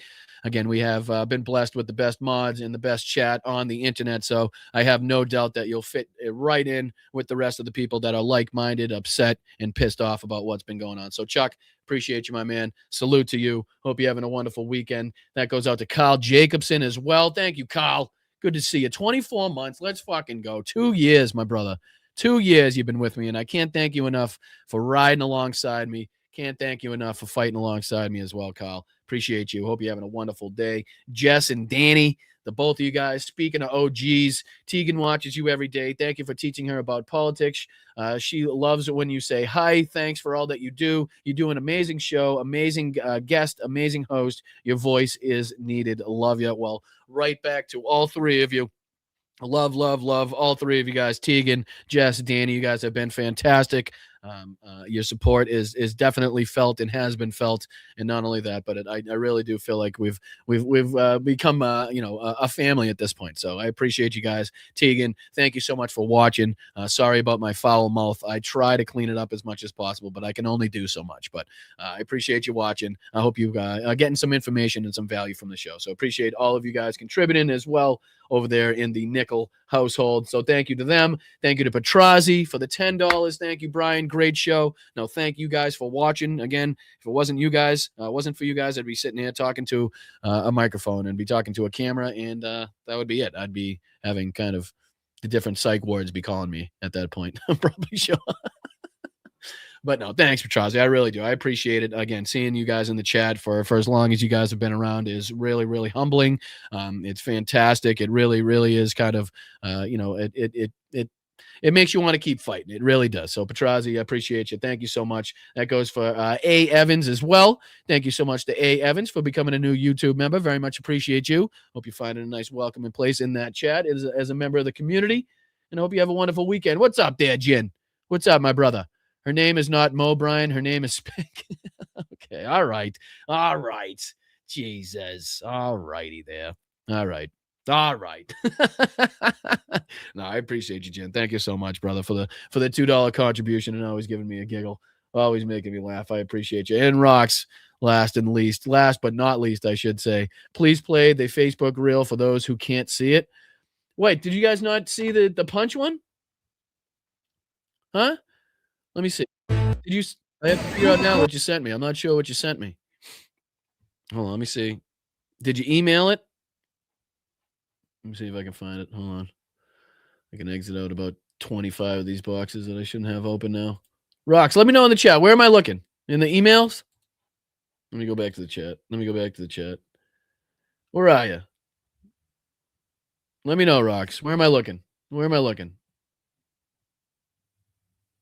Oh, you did see it? Was this before I saw it? Was this before I played it? Oh, I got you. Okay. All right. I see. All right. Well, I'll let you guys go. I appreciate you guys, as always, for everything that you guys do. Make sure if you have the ability to, you're supporting these independent podcasts, these independent live streams, these independent creators that are, again, just trying to give you the news, trying to give you some value, some information to keep you up to speed, up to date, so that you're not being propagandized, lied to. We just try to sift through the bullshit, the propaganda of the mainstream media, obviously the Trump regime, Netanyahu, the rest of these fucking genocidal freaks, and kind of give it to you, the way we see it. We just call it as we see it. How about that? That's an easy way to say it. All right. I'm out of here. Thank you so much to everybody. I really do appreciate you guys. Thank you to all the mods, whether it be on Facebook, YouTube, Twitch, Instagram. You guys are all directly responsible for keeping this show going and have been a huge help, a huge boost to this community. So thank you guys for all that you do. Every single one of you, too. Every single goddamn one of you. And to the best chat on the internet, to the number one chat on the fucking planet, the Bryantologist, the lobsters here at the Church of Bryantology. I do appreciate you guys. Make sure you hit that like button on the way out. Subscribe to the channel if you're not already. A lot of people watch, but they're not subscribed. It won't change anything. It won't cost you $1. Don't be afraid to hit that subscribe button. Okay, guys? And again, follow me on Twitch. Follow me on Facebook. Follow me on Instagram. Follow me on Threads. Follow me on the whole 9 yards. All right? And shout out again to Craig Swallow. Again, appreciate you, my man, for coming on the show, for taking the time out. Good luck to you and your endeavors. And again, if I can be of assistance, if I can be of any help to your campaign, I'm right here, brother. All right? Appreciate you. Thank you, guys. All right, I'm out of here. Thank you to the mods. Thank you to Pops. Thank you to everybody else. Anybody else I forget? No? That's it? All right. Peace. I'll see you Tuesday.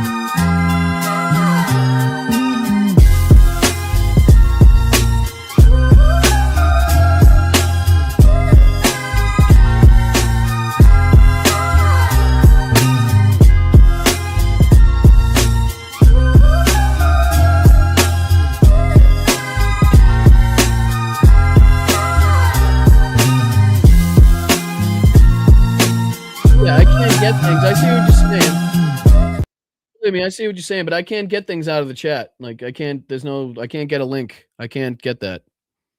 Like there's no way for me to copy that right now and paste it. You know what I mean? So I understand what you're trying to do. It's just I can't do that. I do appreciate it. I do apologize, Rox. I know it's probably a great one. Maybe we'll save it for Tuesday. Maybe we'll start off the show on Tuesday with a high note. We'll get everybody laughing and giggling right off the bat with some good feels. But again, I don't want to make it seem like I didn't see what you were saying. I do see what you're saying, but I cannot copy and paste that way. So I apologize. All right. I'll see you Tuesday, Rox. I apologize. Thank you so much for trying to get that to me. If you send that to me through the email, I will certainly watch it after the show, though. I know that for sure. All right. I appreciate you guys. Thank you.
All right, fuck it, Rox. You've given me enough time. You've done enough for me. I could give you the video, huh? Let me see if this is the one that you're talking about.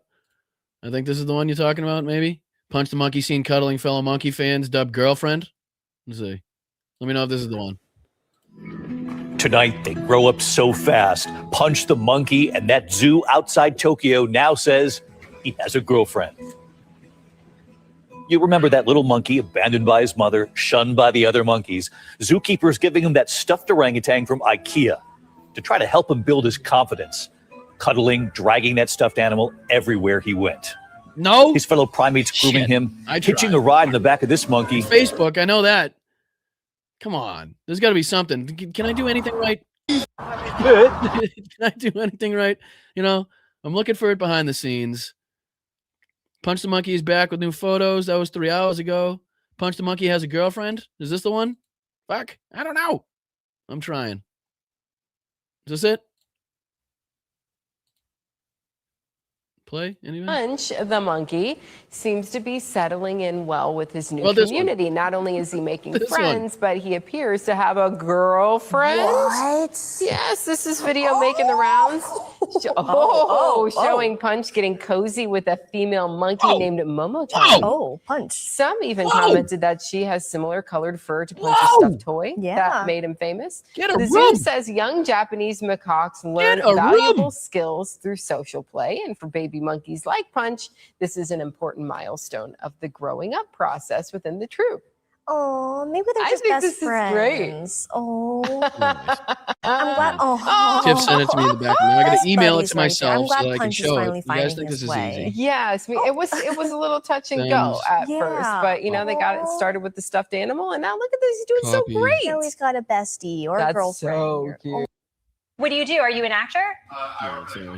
I don't want to get copyright strike. All right, hold on. I'm sticking with it. I'm not fucking giving up now. I'm not giving up now. I'm going to compose. I'm going to send it to myself. We're going to get this right, Rox. We're going to get this right. Just for you, dear. Just for you. We're getting this right. Okay, how long it takes me. Paste. I'm going to paste that in there. I'm going to send it to myself. We're going to go back into the emails on this side of things. And then we're going to get that same email. And we're going to open that same goddamn email. And we're going to be fucking right for a change, okay? That's what we're going to do. That's what's going to happen. All right, here we go. Here we go. fucking sound too. Told you I would fuck it up. Reported by Complex and other outlets that Punch has a girlfriend, and we need to talk about it. Number one, where was she when my nephew was getting jumped? I know a clout chaser when I see one. Now she want to be all up in his face because the cameras are on. Absolutely not. Got him all cuddled up in this corner over here making out, trying to trap my nephew. I'm telling you right now, I know she's there for the money. And what in the BET After Dark is this? Let me censor this because I don't even know if y'all supposed to be looking at this. That little fast tail little girl has been watching those Uncle Luke videos. I know it. Not the face down, tail up. That's the way we... in front of his child. Okay? Absolutely not. Oh my God. All right. I appreciate you guys.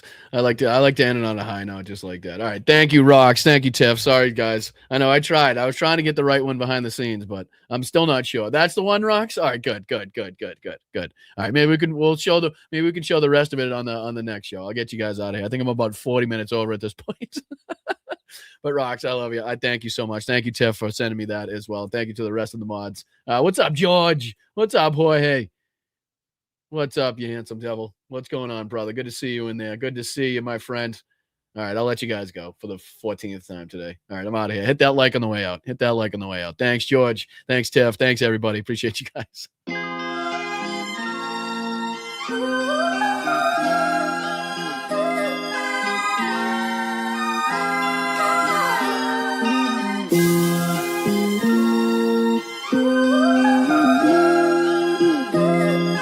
Well, Marsha, that means you're going to miss the Tuesday show. Don't miss the Tuesday show.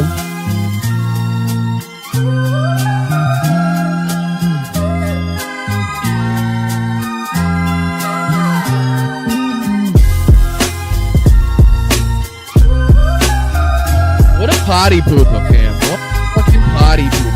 There's always one.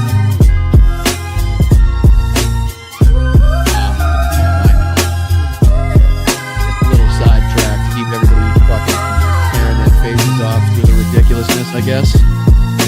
We love you though, man. We appreciate you. Thank you, butterflies. No, you're awesome.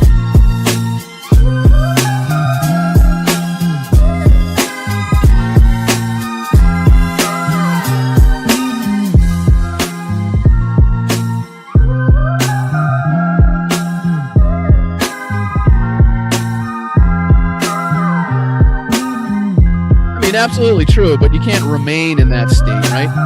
That's how you get health issues, health complications, and you end up fucking dying before you see any change anyway. Believe me, I understand the sentiments. I absolutely do.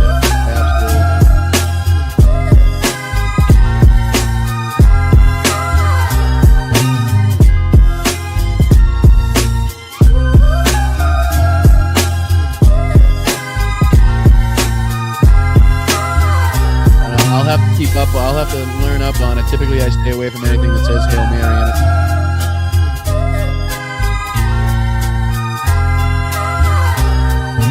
it. We're inviting Americans from all across the country to come to officially name the undisputed. When did this come out? The kidney has a very special place in the heart. It's an incredible thing. Undisputed champion of beautiful, clean coal.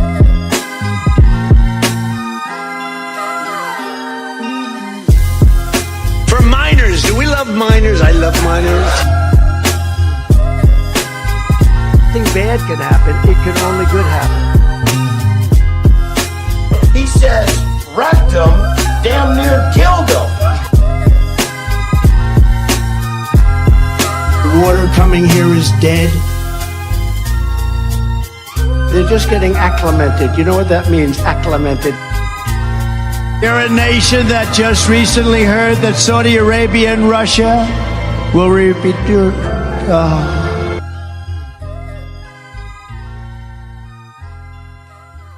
Never fight uphill, me boys. Never fight uphill. They were fighting uphill. He said, wow, that was a big mistake. He lost his great general. And they were fighting, never fight uphill, me boys, but it was too late. Yeah, it was too late. Too late for me to say this wasn't a mistake to come back again? No, I think you guys know. Take 4.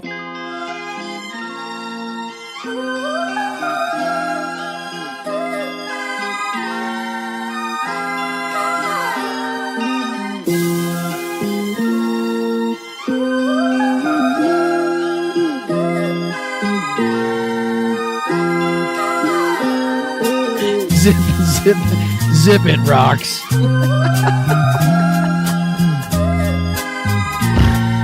Oh my winter.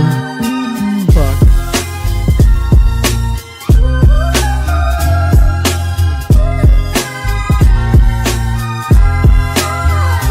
Get off my plane. Where you going? Nowhere. I'm just dandy. I got a bowl of chocolate pudding in my underpants. Call them dumps, big massive dumps. I'm standing up here bashing the living shit out of Nazis. I'm standing up here bashing the living shit out of Nazis. Brian, yeah, you're drunk. You're drunk. I'm just an average guy who read public documents where the elite said they were going to enslave us and destroy America. And I'm not going to be like yuppie scum and deny the threat to my country. I'm going to fight back. All right, guys. I'll see you Tuesday. I appreciate you guys. Thank you to the mods. Thank you to the chat. Take 7. The big, fat, sloppy, united.